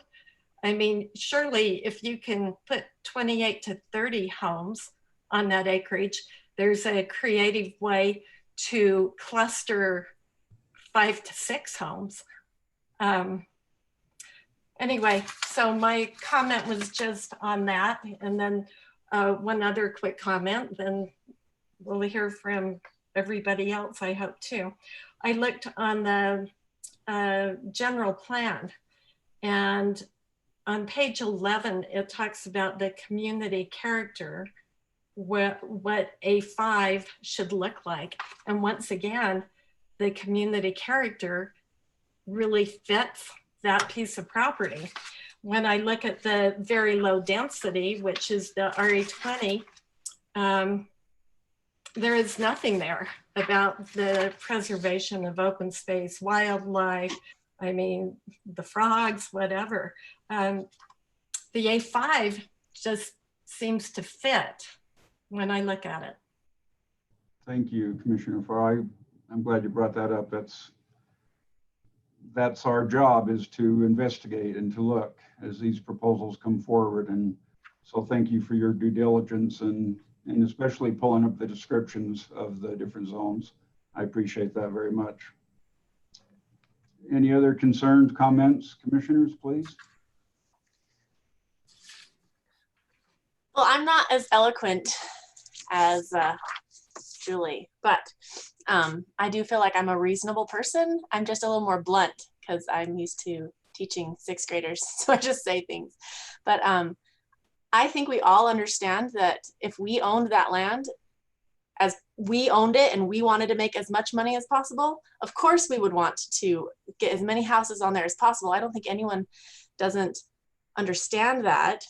And I'm sorry if I say it and it sounds harsh, because I say things harshly, but I just feel like it's almost like, I liked how Julie said, if they can put 30 houses on there, there's going to be a way that they can put 5 or 6 houses on there that works with the land use. And I just, the way, and then the way it was said before, like, well, if you can put 5 or 6, why can't you put 30?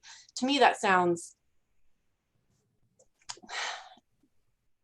I don't know. It just sounds like, well, and then how they're like, well, there's already houses on this red part of the map.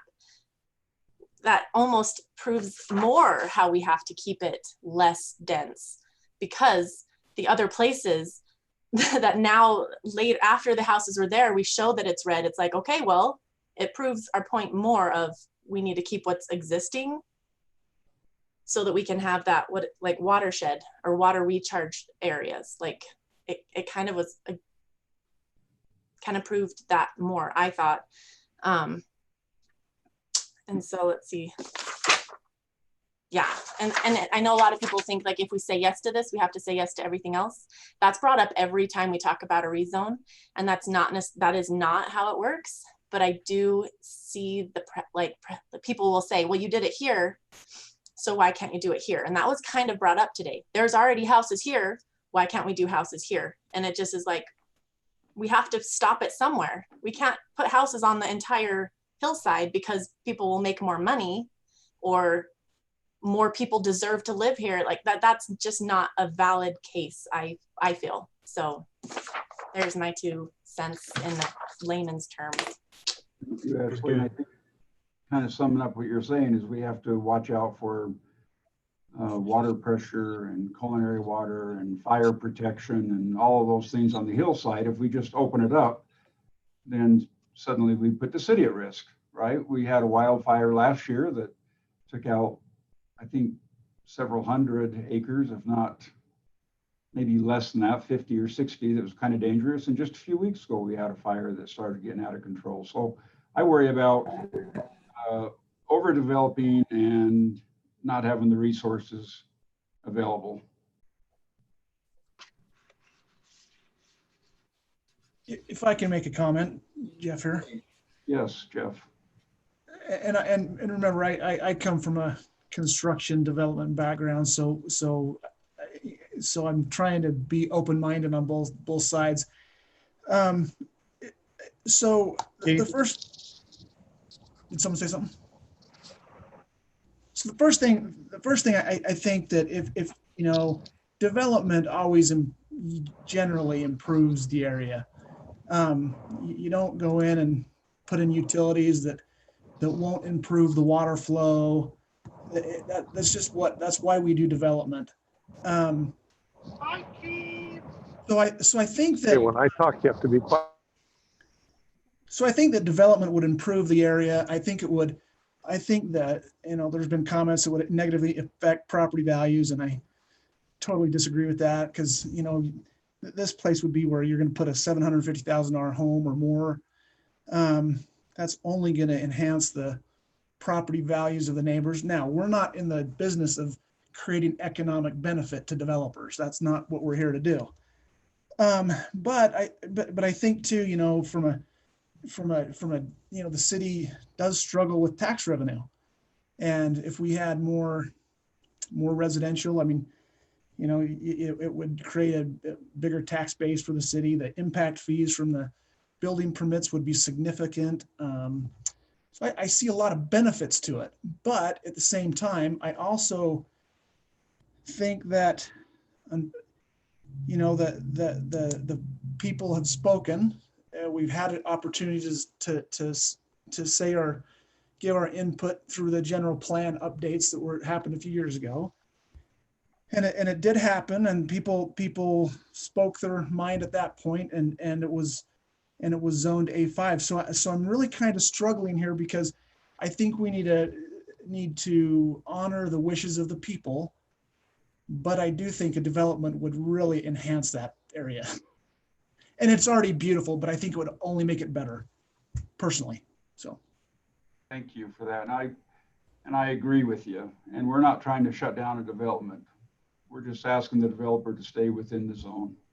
And one other thing I think I wanted to mention too, and I don't know, and I don't think currently, in fact, I know it's not currently, we have this in our zoning, but in that area, as I look at that area, you know, I agree with Julie, you know, you look at that area and it is a gorgeous area, beautiful open space. And sometimes I wonder, man, I wish we could maybe not quite do half acres, but maybe do 1 acre lots, but we don't have that in our zoning at the moment, but, or something along those lines. You know, cause it's a beautiful area up there, and it would, and like you, I love Wadman Nature Park. We go there and enjoy the nature, and it's, so anyway, but I kind of do, I think that the citizens have spoken, and I think that I would probably agree with them at this point, even though I really like the development. Thank you, Jeff. Keith, I think Jim had a question. Jim? Push mute. Jim, unmute yourself. Jimmy James. Am I unmuted? You're unmuted. How are you? Wonderful. Okay, I performed a similar exercise as Julie's. I took a look at the general plan and both positions on the rezoning. And when I look at the features of both, I can kind of see both positions of the benefits of the development and also the benefits that preserve the natural conditions. And Keith, I thought a lot about the words that you just offered about your appreciation for a more natural preservation of the area, and having been in the area several times and seen it, the part that stands most prominent in my mind is to retain that. I just can't get away from that, even though I can see the other side. Thank you, Jim. Appreciate that. See, I do agree with you, Jeff. As I have talked to people, many people would like to see that area developed. I think that area can be enhanced, but I think we see it being enhanced under its present zoning and not under a zone change. Okay, commissioners, any other discussion? Yeah, I'd like to just say a couple things. Please. Thank you. When I was overlooking this, I can see the development would absolutely help with the tax base of the city, but looking at how the citizens appreciate the land as is, and looking at the land study that was done in 2016, and then looking at how the citizens voted on the future land use map and the current zoning that it's at now in 2017, and going forward what they want the city to look like, I feel like it should stay as is, that it should stay at A5. That's how I feel. Okay, thank you, Commissioner Lund. Appreciate that. I think at this time we'll entertain a motion, please, to either approve or deny the applicant to City Council, knowing, of course, that whatever decision we make tonight can be appealed. It will automatically go to City Council. So if we, whatever we do tonight, council recommendation. Yeah, it's a recommendation to the council. Thank you, Bill. So this time I'll entertain a recommendation for approval or denial of the applicant. We can't hear you, Andy. Andy, if you're there, we can't hear you. Hold on. Jill's trying to get you. I'm trying, sorry. Hey, Keith? Yes. The question was asked to me a moment ago. Am I allowed to answer that question? Okay. Yeah. So thank you. It won't take but a minute because I likewise went through the zoning things. And the one question I had, I'm just going to give this to you again so you can see it. Keith, I'll make a recommendation. Oh, I'm not making a recommendation. I'll try to make a recommendation. Hold on just a second, Andy. Hold on 1 second, Andy. No, so I likewise went through these things, and and one of the things that was asked and brought up to me a couple times, and even today, was this comment that was made. And Bill, did you do this, or who did this portion of the staff report? So Jill will put the staff report together. That language about an exemption for a property east of 500 West is in the general plan. Okay. And my question, I guess, is when you look at our piece, the majority of our piece is east of 500 West. So I just want to understand. So would you guys ever consider communicating with us and honoring that? I mean, and saying, hey, the stuff to the east of 500 West will let be the half acre, or because I mean, I am very open to, now I think it gets confused. We're very open to a rezone with conditions. Okay, and this was given to me by the state ombudsman, the attorney, as we discussed this project, and she brought up the very thing. She said, they have the authority, you as a city, to recommend it, because I mean, that's the question in my mind is, if these studies that you guys want us to do, let us do the studies. I'm happy to do the studies, but I just want to know, following completion of those studies, if they're satisfactory to you guys at the city, that we can develop that according to the land that's not affected. One of the things we asked, one of the things we talked about before, which I thought was interesting, and I actually talked about this and have an engineer that's already prepared to do this, was a 20-foot walkway, a 20-foot animal path, you know, that would be basically, it would run about, it is equivalent of about half to 3/4 of an acre, 20-foot walkway. If the animal access is the concern, that could back up and it would retain and take care of any, you know, anything along that path, so that people don't think we're just literally just blocking out animals, because that's not the intent. The other thing to know is Wadman Nature Park is already RE20 zoning, and they retain that beauty with the Wadman. You know, I likewise went and spent a bunch of time on the ground. I took my kids and my wife and we walked through Wadman Nature Park the other day and enjoyed it. And to me, that's an amenity to the development. That's not something that we're looking to affect. I mean, it's beautiful. We won't, you know, I mean, I don't want to get into why Wadman was deeded to the city back in the day, but I encourage each of you on your own time to look that up. It was an interesting story. The thing that stood out to me and that I wanted to point out just real quick, the last thing, and then please, I appreciate your time and energy in this tonight. This has been a late evening for all of you.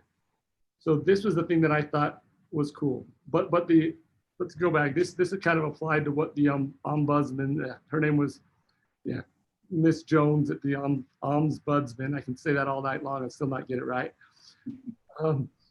But she mentioned that make sure people understand that it's not a conditional rezone, because a conditional use, you open that door, you can't close it like was talked about. It's hard to close a conditional rezone door. But she said, make a rezone with conditions. And you can outline what those conditions are. We want the geological study to come back, saying that we want and Dana, I would welcome your thoughts if they're open to hear them. You know, I mean, because I believe site-specific engineering will give answers to all these questions and show us whether what we're doing is foolish or whether it's feasible. And that's really what we're getting to, is the goal is not to affect it, you know, affect the area, you know, else I wouldn't be here. I'm not asking for 1/4 or 1/3 acre lots. I'm not even asking the exception to the half-acre rule that was granted to one lot in Mount Majestic and multiple lots in Alder Creek. There's lots within Alder Creek that doesn't fit your RE zone. They're 0.39, 0.33, 0.32. All these lots will actually be, according to your zone, of 0.45 acres or more. And really, if you think about the size of the lot, my sketch before, please don't misinterpret. That was me measuring on the GIS earlier today, how much land sits on both sides of the easement or the water main. That was not me trying to say that's the only way to lay out a concept. I would love and welcome other thoughts, but I also want to know is if the issues don't exist. Let me So, go ahead, please. Keith, may I, since Don got a chance? Yes, please. Just a thought, going back to what Bill said, well, all of those things should be done prior to rezone. I realize that costs a lot of money. I realize that's a big investment. However, the residents of Pleasant View have already paid a lot of money for all of that to be done to protect their way of life and their future land use map. And all of us paid it with our tax dollars, and we did our due diligence. Granting a rezone and then requiring that I'm sorry, but that sets up an assumption. It just does. And I would say that everybody in this room would agree with that. Do it before, then come back and prove to the city that it won't affect them negatively, and then ask for your rezone. And I was taught, oh, sorry. Can I answer that, please? Yes. Okay. I was told that a rezone with conditions, the rezone is not finalized until I meet those conditions. So I worked with the engineering prior to completion. You know, oh, sorry, but you know, from what I've heard from the citizens, I've heard it so many times, it's not about the land study even. It's about the general vision of Pleasant View. Don, could you stop your screen share for a minute? Because as long as you were talking about that, I brought up the general plan here, and let me show this part here. On our general plan, here's the overview of what the citizens wanted.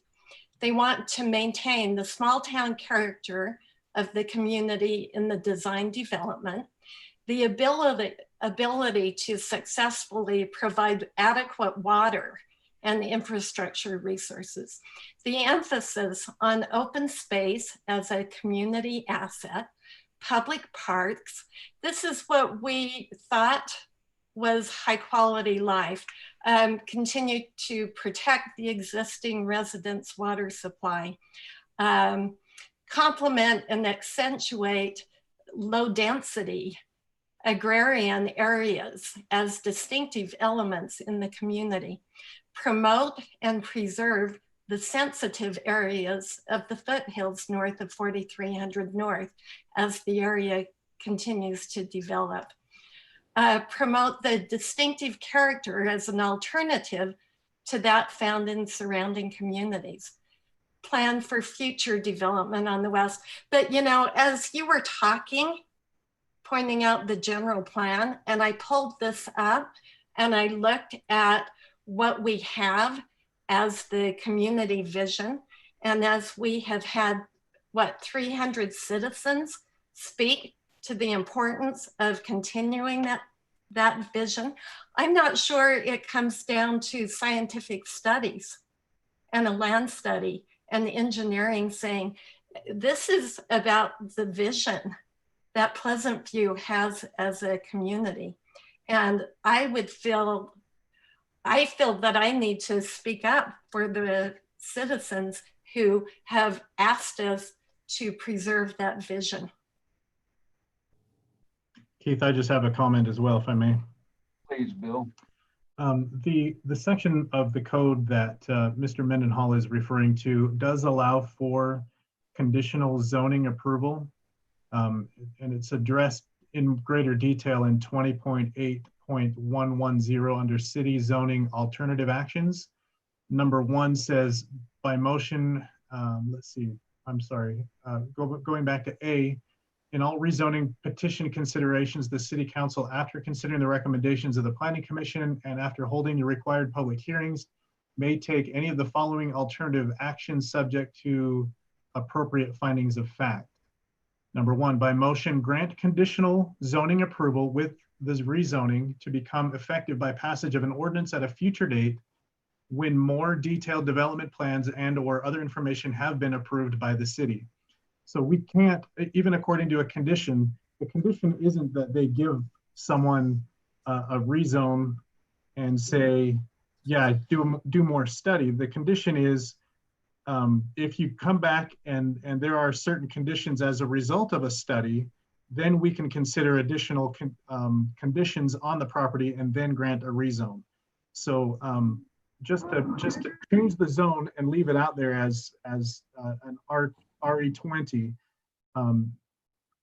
and then put some kind of nebulous condition on that says meet other conditions as they appear, that's not going to be effective, and it won't hold up in court. The conditions for the rezone, as part of the rezone, need to really be a part of a development agreement and as part of a study that has been completed prior to the zone change request, if that makes sense. So in other words, if you were going to consider a conditional rezone, the conditions would have to be spelled out specifically and explicitly in a development agreement that the city would have to go into before you get to the point where you're ready to pull the trigger on a rezone request.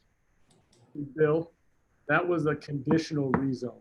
Marcy Jones at the Ombudsman's office She's an attorney for them. She told me, it's not a conditional rezone. It is a rezone with with conditions, and that the rezone doesn't occur until after the conditions are met. It's just, we've gone through the decision making so that we know if we're satisfied. Keith, It's may I talk? It's not something Keith? that we even have in our code, though. That's not even an ordinance that we allow. This is from the state.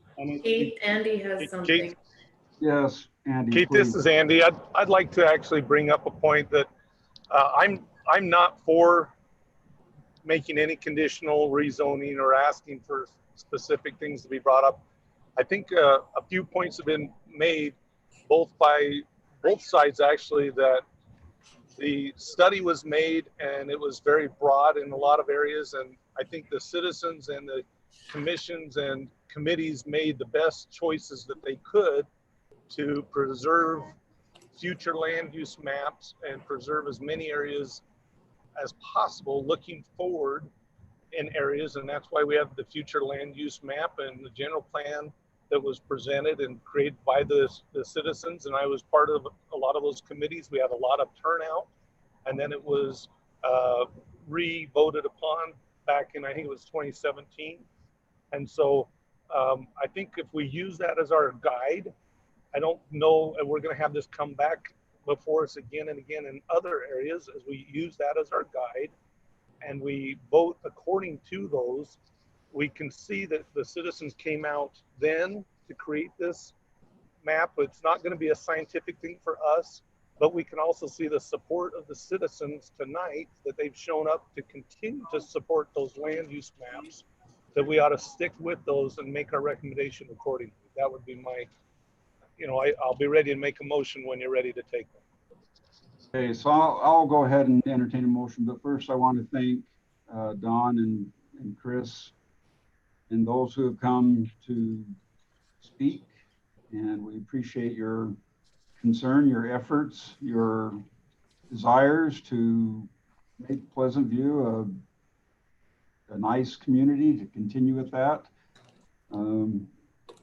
Please understand this, none of this is personal, but it's just following procedures and processes and zoning maps and general plans, and all of those things are applicable.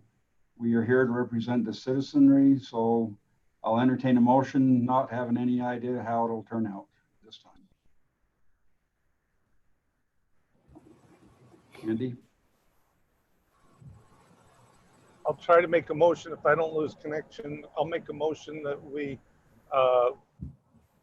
recommend that we deny at this time the approval to the city council based on the future land use map and all of the information provided to us at this time, that we deny approval at this time. Okay, we have a motion. Do we have a second? I would second that. Okay, second. Can Yes. can we take roll, please? Yes. Will you please call by name? Jill, we're going to take a vote, so go ahead. Alicia? Do you vote, or do you The motion is to deny. vote recommend on denial. denial? Yeah. Yes, I'm in deny. I deny. Okay. Ashley? Deny. Andy? Deny. Dean? Deny. Nate? I'm not gonna, no comment. We're gonna Okay, abstain. so that's 5. So 5, we can do Julie. I deny. 6 and Jeff. Oh, wait, Jim. Sorry, Jeff. Jim. I deny. Okay. That's 7. Okay, so the motion is to deny recommendation to the city council for this discussion on the A5 to RA20 from the applicant. Thank you very much. Thanks, everybody.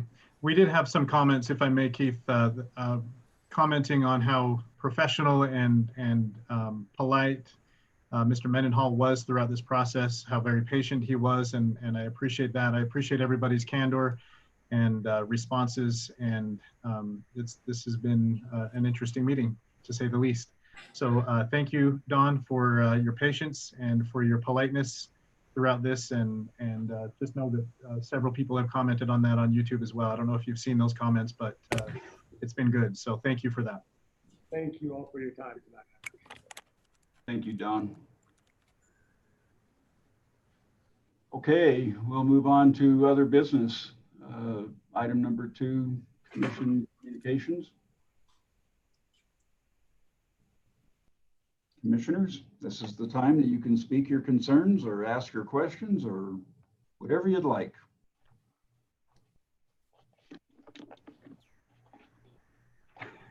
Everybody's pretty fried. I think. I'm looking for issue number 2. Sorry, scrolling. So this is the opportunity we can communicate amongst ourselves about anything that you'd like to see with the commission, how we can be better, how we can be worse. Hey, Keith, I got a question on that 4300 North, the Mountain Road or Skyline Drive. What is it called? I can't remember. Skyline Drive. Skyline Drive.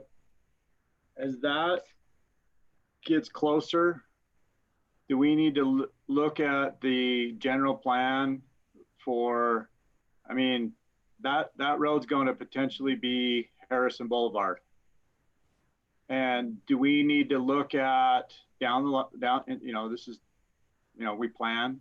So do we need to plan for commercial areas because of the high volume of traffic that's going to be going potentially along 4300 North? So that's something we need to, as a committee, maybe look at down the road as, hey, do we want to designate areas for commercial development along 4300 North? I appreciate that. Bill, hasn't the road already been laid out? Yeah, the alignment for that's already been set out. In fact, I have a little update on that, if you don't mind, to maybe help inform that and talk about some of the traffic concerns we've seen. Will that be I don't know if people are still watching on this or we're hoping for an update on it, but I just wanted to give a quick word. Skyline Drive is currently in the property acquisition phase, which means we have funding through WACOG that enables us to go out and purchase property for the road as it goes down off the hill. That does a couple of things for us, and we're hopeful that things will move quickly, although things are also out of our control to a certain extent, and so we just have to kind of roll with it as it can progress. The funding is in place, but the property is not purchased yet because we're trying to negotiate with the property owners, and we have a specific process that we have to go through as we do this. The short answer is that they can't stop us forever, but the longer answer is that they can hold us up while they go through an eminent domain type process with the legal side, and it's this whole issue. And so we're working just as fast as we possibly can, and I mean that in every sense of the term. We want this done. We hear that the residents saying that the truck traffic is intolerable, and we agree. My office is right here, and I can see 500 West, and it's disruptive to meetings. It's disruptive to our workday. It's a problem, and I can't even imagine what it's like for people who are trying to sleep during the day or whatever. So just please know it is a safety concern. We are aware of it. We are trying to get things done just as quick as we can. We do have some funding available, like I said, for property acquisition to get the trucks off the hill and down onto Highway 89. So that'd be a 2-lane highway. It will be a 2-lane with a continuous center turn lane and an uphill climbing lane. No, I'm sorry, a downhill lane, forgive me. The downhill lane is the one where they're more concerned about traffic, because going uphill, they can go at speed. Going back down, they have to slow down significantly so they don't run off at the end. So they're going a lot slower, which is incidentally why it's so much slower on 500 West for trucks. The truck speed is only 15 miles an hour. Speaking of that, It's come to our attention that there are a few trucks that are bad actors in the trucking game up there, and that they have exceedingly loud mufflers, and we hear them as well. Again, I promise you, we hear them. And our police chief has asked the commercial vehicle guy from the sheriff's department, who has expertise in all of this, to come out and monitor that.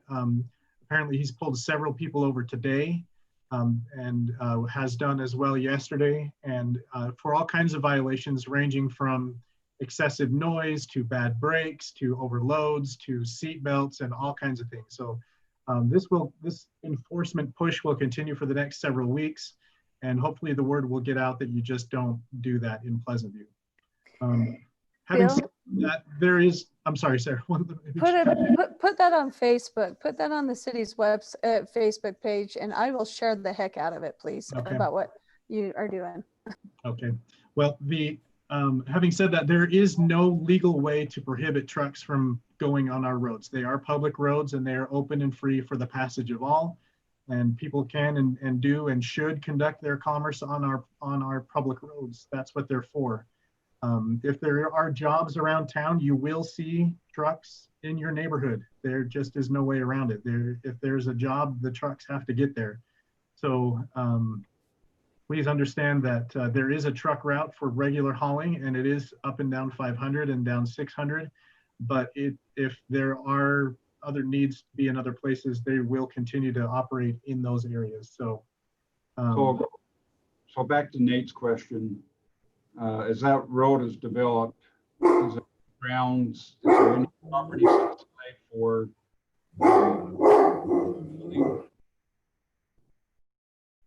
so in the future land use map, it doesn't anticipate commercial areas anywhere other than the main corridors, 2700 North, Highway 89, and maybe a little bit on 2550.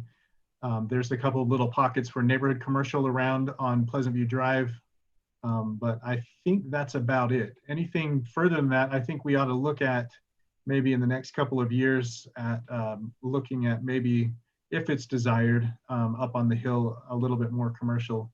But I think for now the target has always been pointed towards commercial development along the existing main corridors.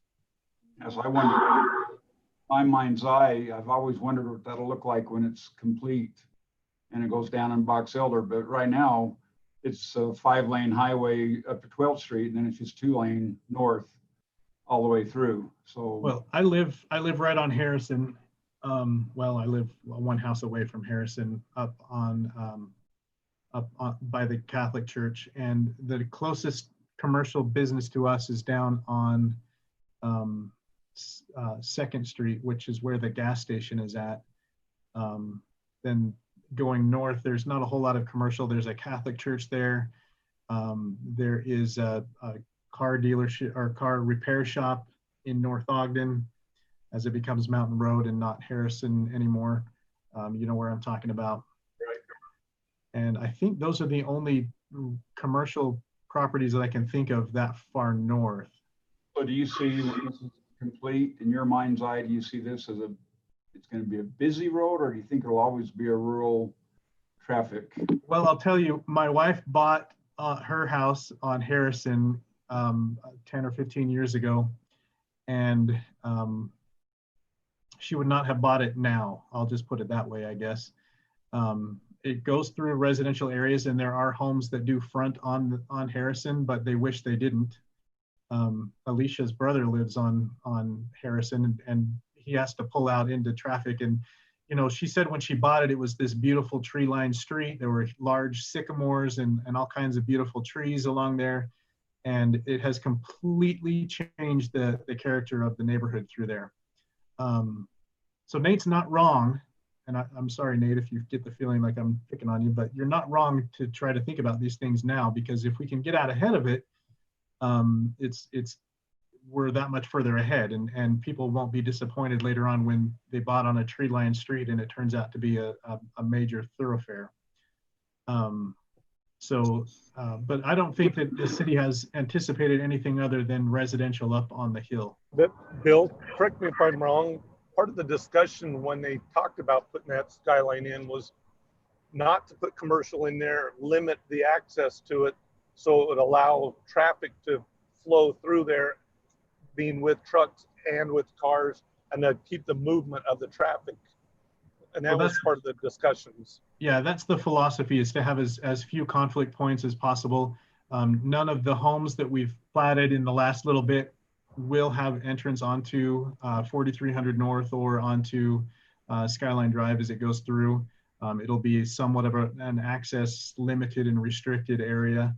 And at the end of the day, and this is the question that we always have to ask ourselves, is what is the highest and best use of the property that's up there on the hill?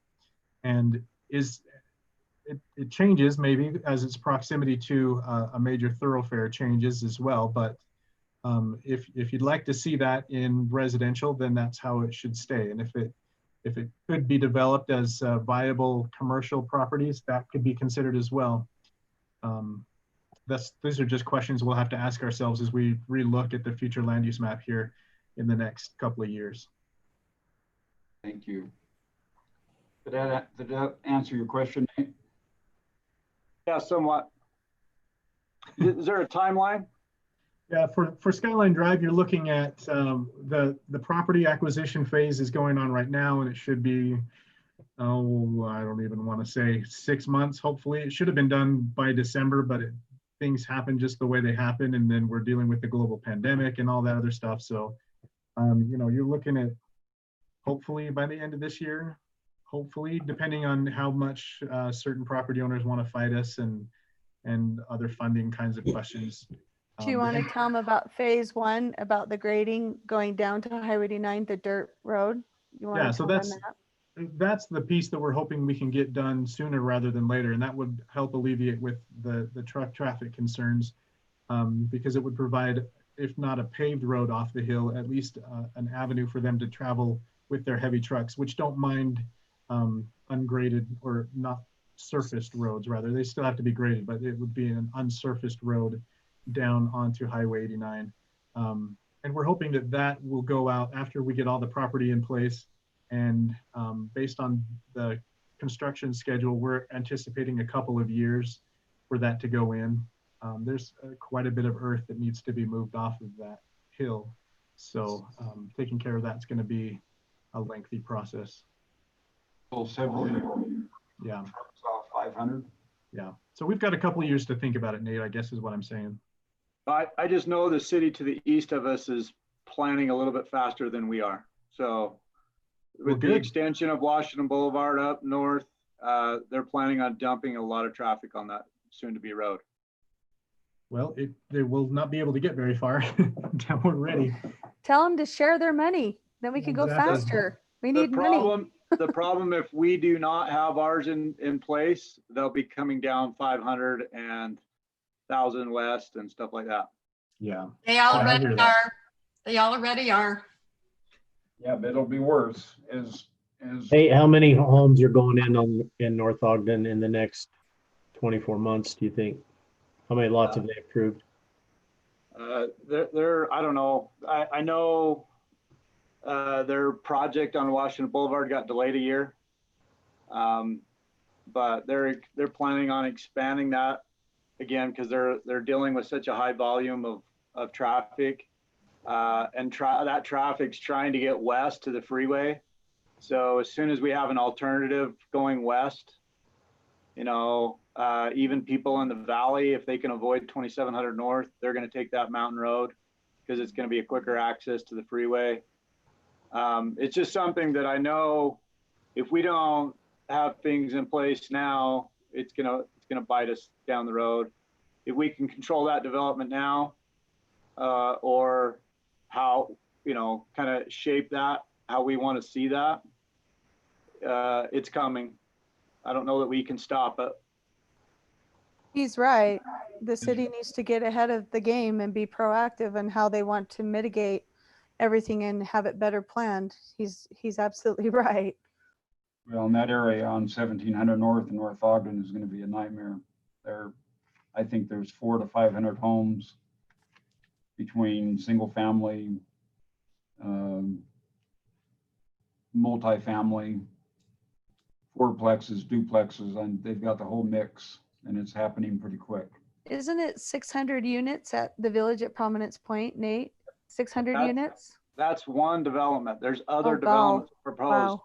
There's, because they changed their general plan along Washington Boulevard, the townhomes and apartments and all that are gonna more than double in the next 5 years. Wow.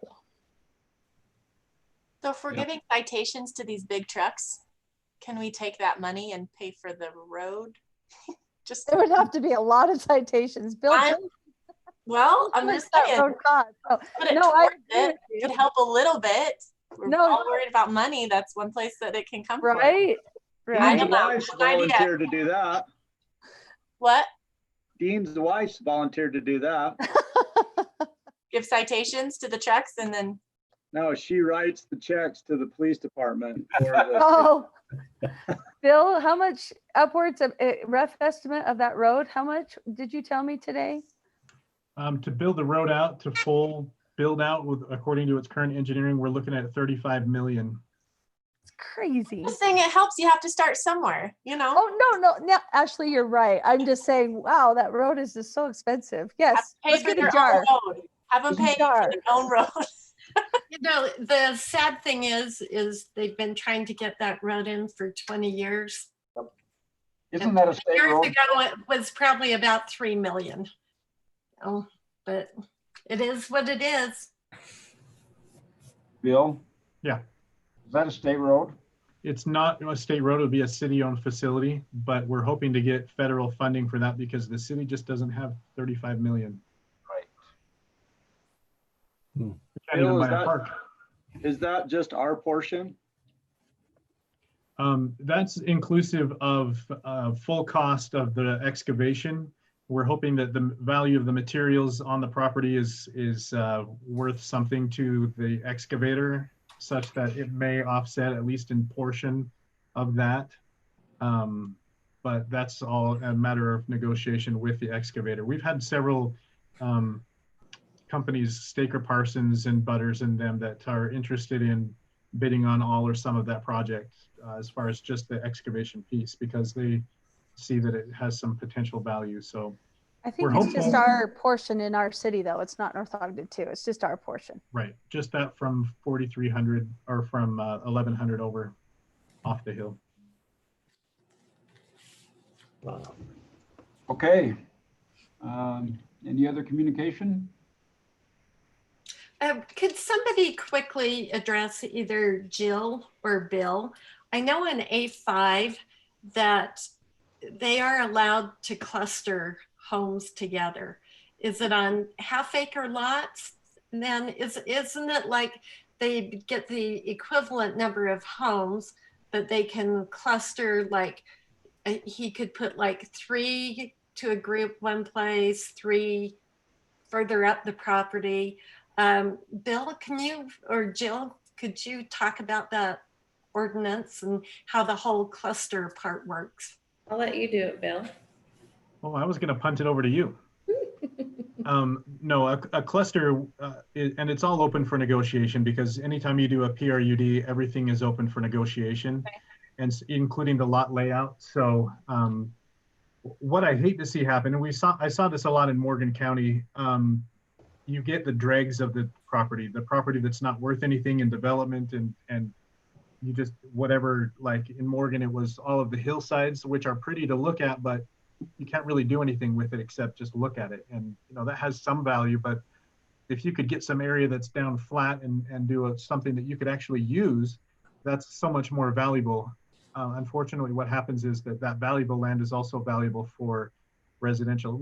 It's a different situation up there. The property is relatively flat and beautiful and usable as it is. So what we all really want is for it not to change a whole lot from what it is currently.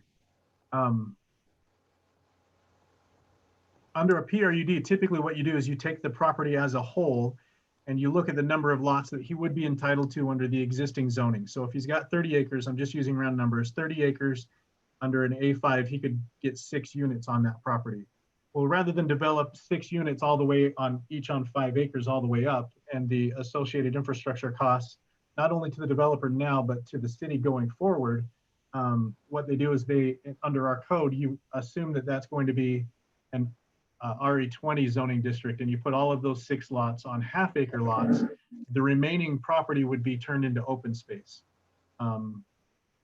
That's where it gets to be a little bit more problematic. Everyone can understand, okay, you get 6 half-acre lots, you cluster them wherever you cluster them, and then the remaining property goes to what? Whom? Does it get dedicated to the city? Is it maintained by the HOA? The city doesn't necessarily want it, although in this case we might, because it's close to Wadman Nature Park, and we could just expand that. And a nature park is great because you just let it be a nature park.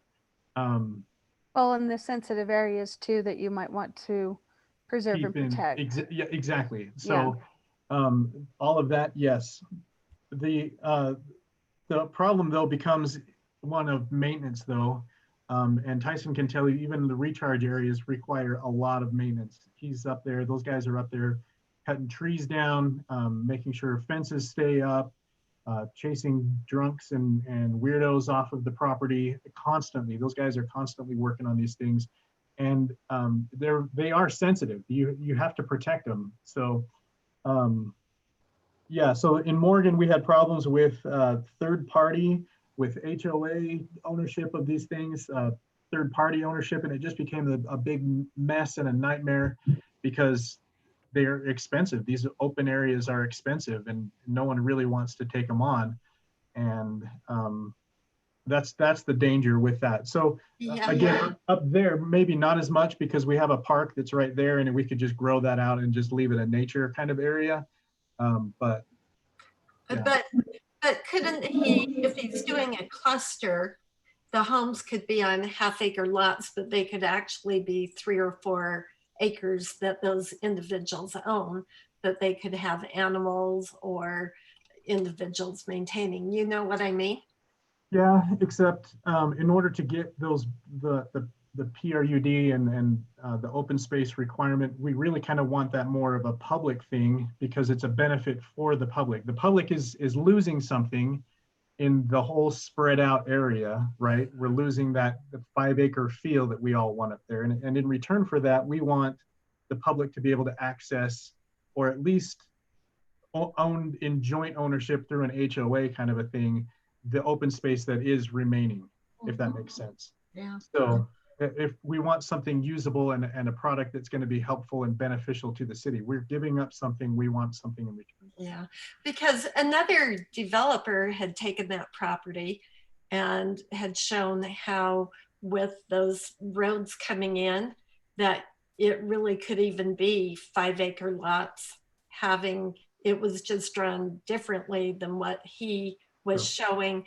His way of showing the 5-acre lots, there are other ways that another developer did it that made more sense. And well, that and he showed the map of the existing right-of-way through the property. Water lines, and Tyson again will tell you this, water lines can and do move. So the easement would be flexible to the point where if it's not in the best and most desirable location right now, you can easily move it someplace else and rewrite the easement for that new location. So the fact that it cut through his property the way it did and the lots were laid out the way it was doesn't necessarily mean that it has to stay that way. Can you give a Reader's Digest version of what Don meant about Wadman Park and how interesting that was and why it was donated? I don't know. Does anyone else have any thoughts? Yeah, I actually, Tyson does. Yeah, well, and in studying for it, I found out that part of it is it's a mitigation. When they were building 4300 North, it was disturbing wetland area. And in order to be able to do 4300 North, they had to take a similar amount of property and add it to the wetland area, kind of like what they did Legacy Highway when they built it, you know, and they disturbed wetlands. They had to do a mitigation wetland to replace what had been disturbed. And from what I was reading, that it had to do with that. But Tyson probably knows more. Is he here? Oh, sorry. No, it has a lot to do with how they changed their subdivision due north of it. And so just like Bill was saying, they kind of give you the land they can't use for anything, and then the city's left to make it into the best use it can be. But it's in the guise of, or not the guise, it's in the offer of donation, you know, here we're giving you green space and free land to make into a park. And the wetland mitigation for us is very time consuming for our recreation department. So you think, you know, it's the nature park, but to do the mitigations to meet the Corps of Engineers rules and regulations for that, it actually requires extensive work. Yeah, I looked back on it, and you guys went through a lot. And apparently they had to check it like every year for 5 years, and you had to meet all these requirements. But man, I've got to hand it to you though. It's a beautiful park and it's very well maintained, very well maintained. Bob and Tyler and the whole crew, they do a great job up there at keeping it just absolutely wonderful. And as they do with all of our parks, they're to be Yes, they commended. definitely take it very seriously and make sure it's always on the list to get up and do those mitigations and beautify all of them. Well, thank you, Tyson. That's great. I appreciate all your hard work and that of the city. We really do live in a beautiful city. And we realize there's a lot of efforts from staff to maintain and beautify and keep the look that we're after. So thank you. Bill, one more comment, Please. if I can. Yes. Hey, at the top of Pole Patch. Yeah. There used to be a great trail that goes out that way. Right. Is now blocked. No access. You can't get over there. I talked with Dean about this, what, a couple of weeks ago, 3 weeks ago? Yeah. And I know the trail system there along the power line trail. Yeah. There's power lines that continue to the freeway. And then I guess this is more for the city council and the city. Has anybody ever explored the idea of expanding that trail system further west? I know on the Canal Road with the development of the Elk Ranch, they don't allow you to pass. You know, back in the day, you could actually go on that Canal Road, you could go all the way to Brigham City. Yep, that's no longer the case. The only other access was through Pole Patch. And now that's been blocked off. And so, so they can't block that off forever. They blocked it off for a short-term thing while they do build a couple of houses up through there. But the easement that goes through that property has to stay open, so up through Pole Patch. So they will be opening that back up once the construction is finished. Yeah, I can tell you it wasn't open. Yeah. Oh, I mean, they're still doing the construction up there. I understand. Okay. So I don't- if the construction gets done and it's not open, then we can take some action, But I'm just, you know, there's the power lines, you know, the trail currently follows under the power line trail, and, you know, you can go all the way to the North Ogden Divide. yeah. It's just when it gets to Pole Patch, it stops. And there's Well, no development going west. They, I'm not sure why that's the case. The power line it's not on an easement. It's actually on fee simple, I believe, by the Forest Service or the power company? The power company. And so they, I don't know why they would block that off permanently. I know what you're talking about, but I don't know why they would. How's it blocked off, Nate? Well, it's got fences. I horseback ride up there, and so I well know what he's talking about.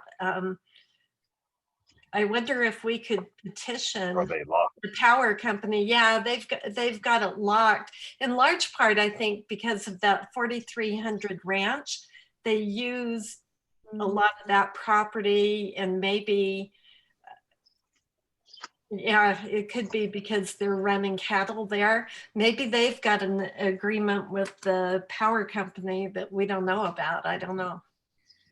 Tyson, do you know anything about why that might be like it is right now? It could be possible, like she's saying, that they have some agreement with them. I know to the east, he's tried to block it off multiple times, and they got it all removed, but he wasn't ranching over there, so maybe that's where the argument kind of fell flat. Because I know those ones were always removed. He isn't who? The landowner, Mr. Marriott. Is it Marriott? Right? Marriott on that one. Yeah. That's him on both sides. Yeah. I don't know. We might have a good case though for a public trail up there. They had a case recently up in Washington that was really interesting about using an old road that went around one of the islands right out of Seattle, you know, how they got it, and deemed that it was public access dating back into the 1800s or whatever, that was open, usable to the public, and they won that case and opened the trail. That upper pole patch one, it is in the improvement plans and noted that there's an existing public trail, and the one you're referencing up with the new homes and pole patch. So that one, they're aware of it. It's already been labeled on their development plans that it is to remain open and be accessible as public land. So if they do try to block it off, or you'll be able to follow up on that, or we will, to make sure or help guide people to get that open back up, because there is a future trail plan that was part of the beginning of that Bonneville Shoreline Trailhead that we're going to upgrade hopefully this fiscal year with a ramp grant. That there is an extension called out that heads west along the foothills. Are plans for that available, Tyson, to see that plan? I don't know how detailed they get. It's just, it was referenced in the original one headed east to connect to North Ogden. I can pull that packet out. You can look on the Weber Pathways. It's not Weber Pathways anymore. What is it? The Northern Utah Trails Coalition or whatever it is. You can check on their website. They have all that information there. Some of the all trail systems, you know, the phone apps and stuff like that already identify that trail through there. Yeah, it's because of the work of that Northern Utah Trail group. They're doing yes, and they would partner to stop any of that land being non-accessible. So, Keith, I need to jump off of the call here now. Okay, Andy, thank you. Thanks, Andy. Okay, well, with that, let's move on to the last item, staff communication training. Bill, do you have anything? Yeah, a couple of just really quick things that are topical to the discussion tonight. First off, a study that's given and adopted by the city has only as much value as we give it. So, you know, the city has paid its money for the study, and we should really just kind of follow it. You know, those guys that put the thing together, they're professionals. They are engineers for the most part, and they really know what they're talking about. So if the city's going to pay the money and do the thing, we should really try to follow the recommendations that were adopted. What's that? Was that a conflict?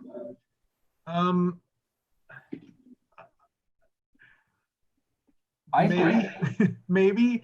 I don't know that I would have done it if I were in his shoes. I'll just put it that way. Presuming for him to presume to speak for a team, he was the team lead, but I would never feel comfortable speaking for engineers. I never feel comfortable speaking for Dana. She's way better than me at so many things that I have come to rely on her expertise, and it's been awesome. So I hope I didn't come across rude asking him the question. no, I don't think you were that way at all. Honestly, I didn't get that. So it's fair to ask questions. The questions are questions, and as Sarah will attest, I love questions. He was the project engineer on the project, or the project manager on the project. He was the right person to have there to answer questions. He was, but the questions that we had were of a technical type that really we needed better information than he was prepared to give, and his answers were like a planner type answers that were like, well, I don't really know, but this is what the study said, and I'm here to tell you what the study said. Well, we can tell what the study said. We don't have any answers to the questions we're asking tonight. So anyway, that's all my point on that. The other thing is that, oh, and I already mentioned about the pipeline easement, that it is a flexible thing and can be moved if it's deemed necessary or appropriate. So those are my two items. Who would pay for that? I'm just wondering if the pipeline, so hypothetically speaking, which we don't speak in hypotheticals, but let's do anyway for kicks and giggles. If you moved it to allow the cluster development or even A5 spread out, but the cluster within A5 or A5 spread out, on whose dime move His dime. His dime. His Okay. dime. Thank you. Would there be a collective effort with the city as well? No, not unless we wanted to upsize the thing. Because the city already has it there, it functions as its purpose, and so if it needed to be moved on behalf of development, the developer would be responsible for that. So are we going to be going through this every 6 months? If they turn in an application, they have every right to, so it's a possibility. One thing that we might do is change the fee schedule to require more money from developers for zone change requests. I think right now it's $100. I think in Morgan County it was several $1,000s. So you only really changed zones if you really were serious about doing it, not just because you felt like it could be. What about repeat requests? Can you change it for repeat requests initially, like, or just overall? Like it would go up on like a sliding scale. It's just, I've heard some citizens say, this seems really unfair. Every time a developer comes out, it takes 300 of us to balance out one, which is fine, that's the process. But when it's happening, the same person, the same request every 6 months, I think citizens feel like, when is it enough that we can just say? It's a fact-finding mission. You got to gather information. A little over a year ago, this very planning commission approved this very project. It was the city council that. But we said, we even talked about that and went back and said a lot of people chose not, like they didn't mean to say, they didn't mean to approve it. So we talked about this. There was an assumption that there was some sort of an agreement, and there never was. That was presented before the planning commission, that there's some sort of contractual agreement that does not exist. And so, to be fair, all the information was not current or accurate. Okay. Yeah, it was rough. It was rough. I feel like we were better prepared this time, and I knew going in what I was gonna say. I wanted to be able to sleep tonight. You know what I'm saying? Well, maybe next time we don't worry so much about their feelings, and like we can maybe shorten it up a little bit so it doesn't take all of our time. We know what we're going to say. They can say, take 10 minutes to say the new stuff they want to say, but we don't have to take so much time worrying about their feelings. That's what I think. That's my 2 cents. I think we need to be flexible enough to hear and learn, and there might come a time where that is changed. I said 10 minutes. What do you guys need?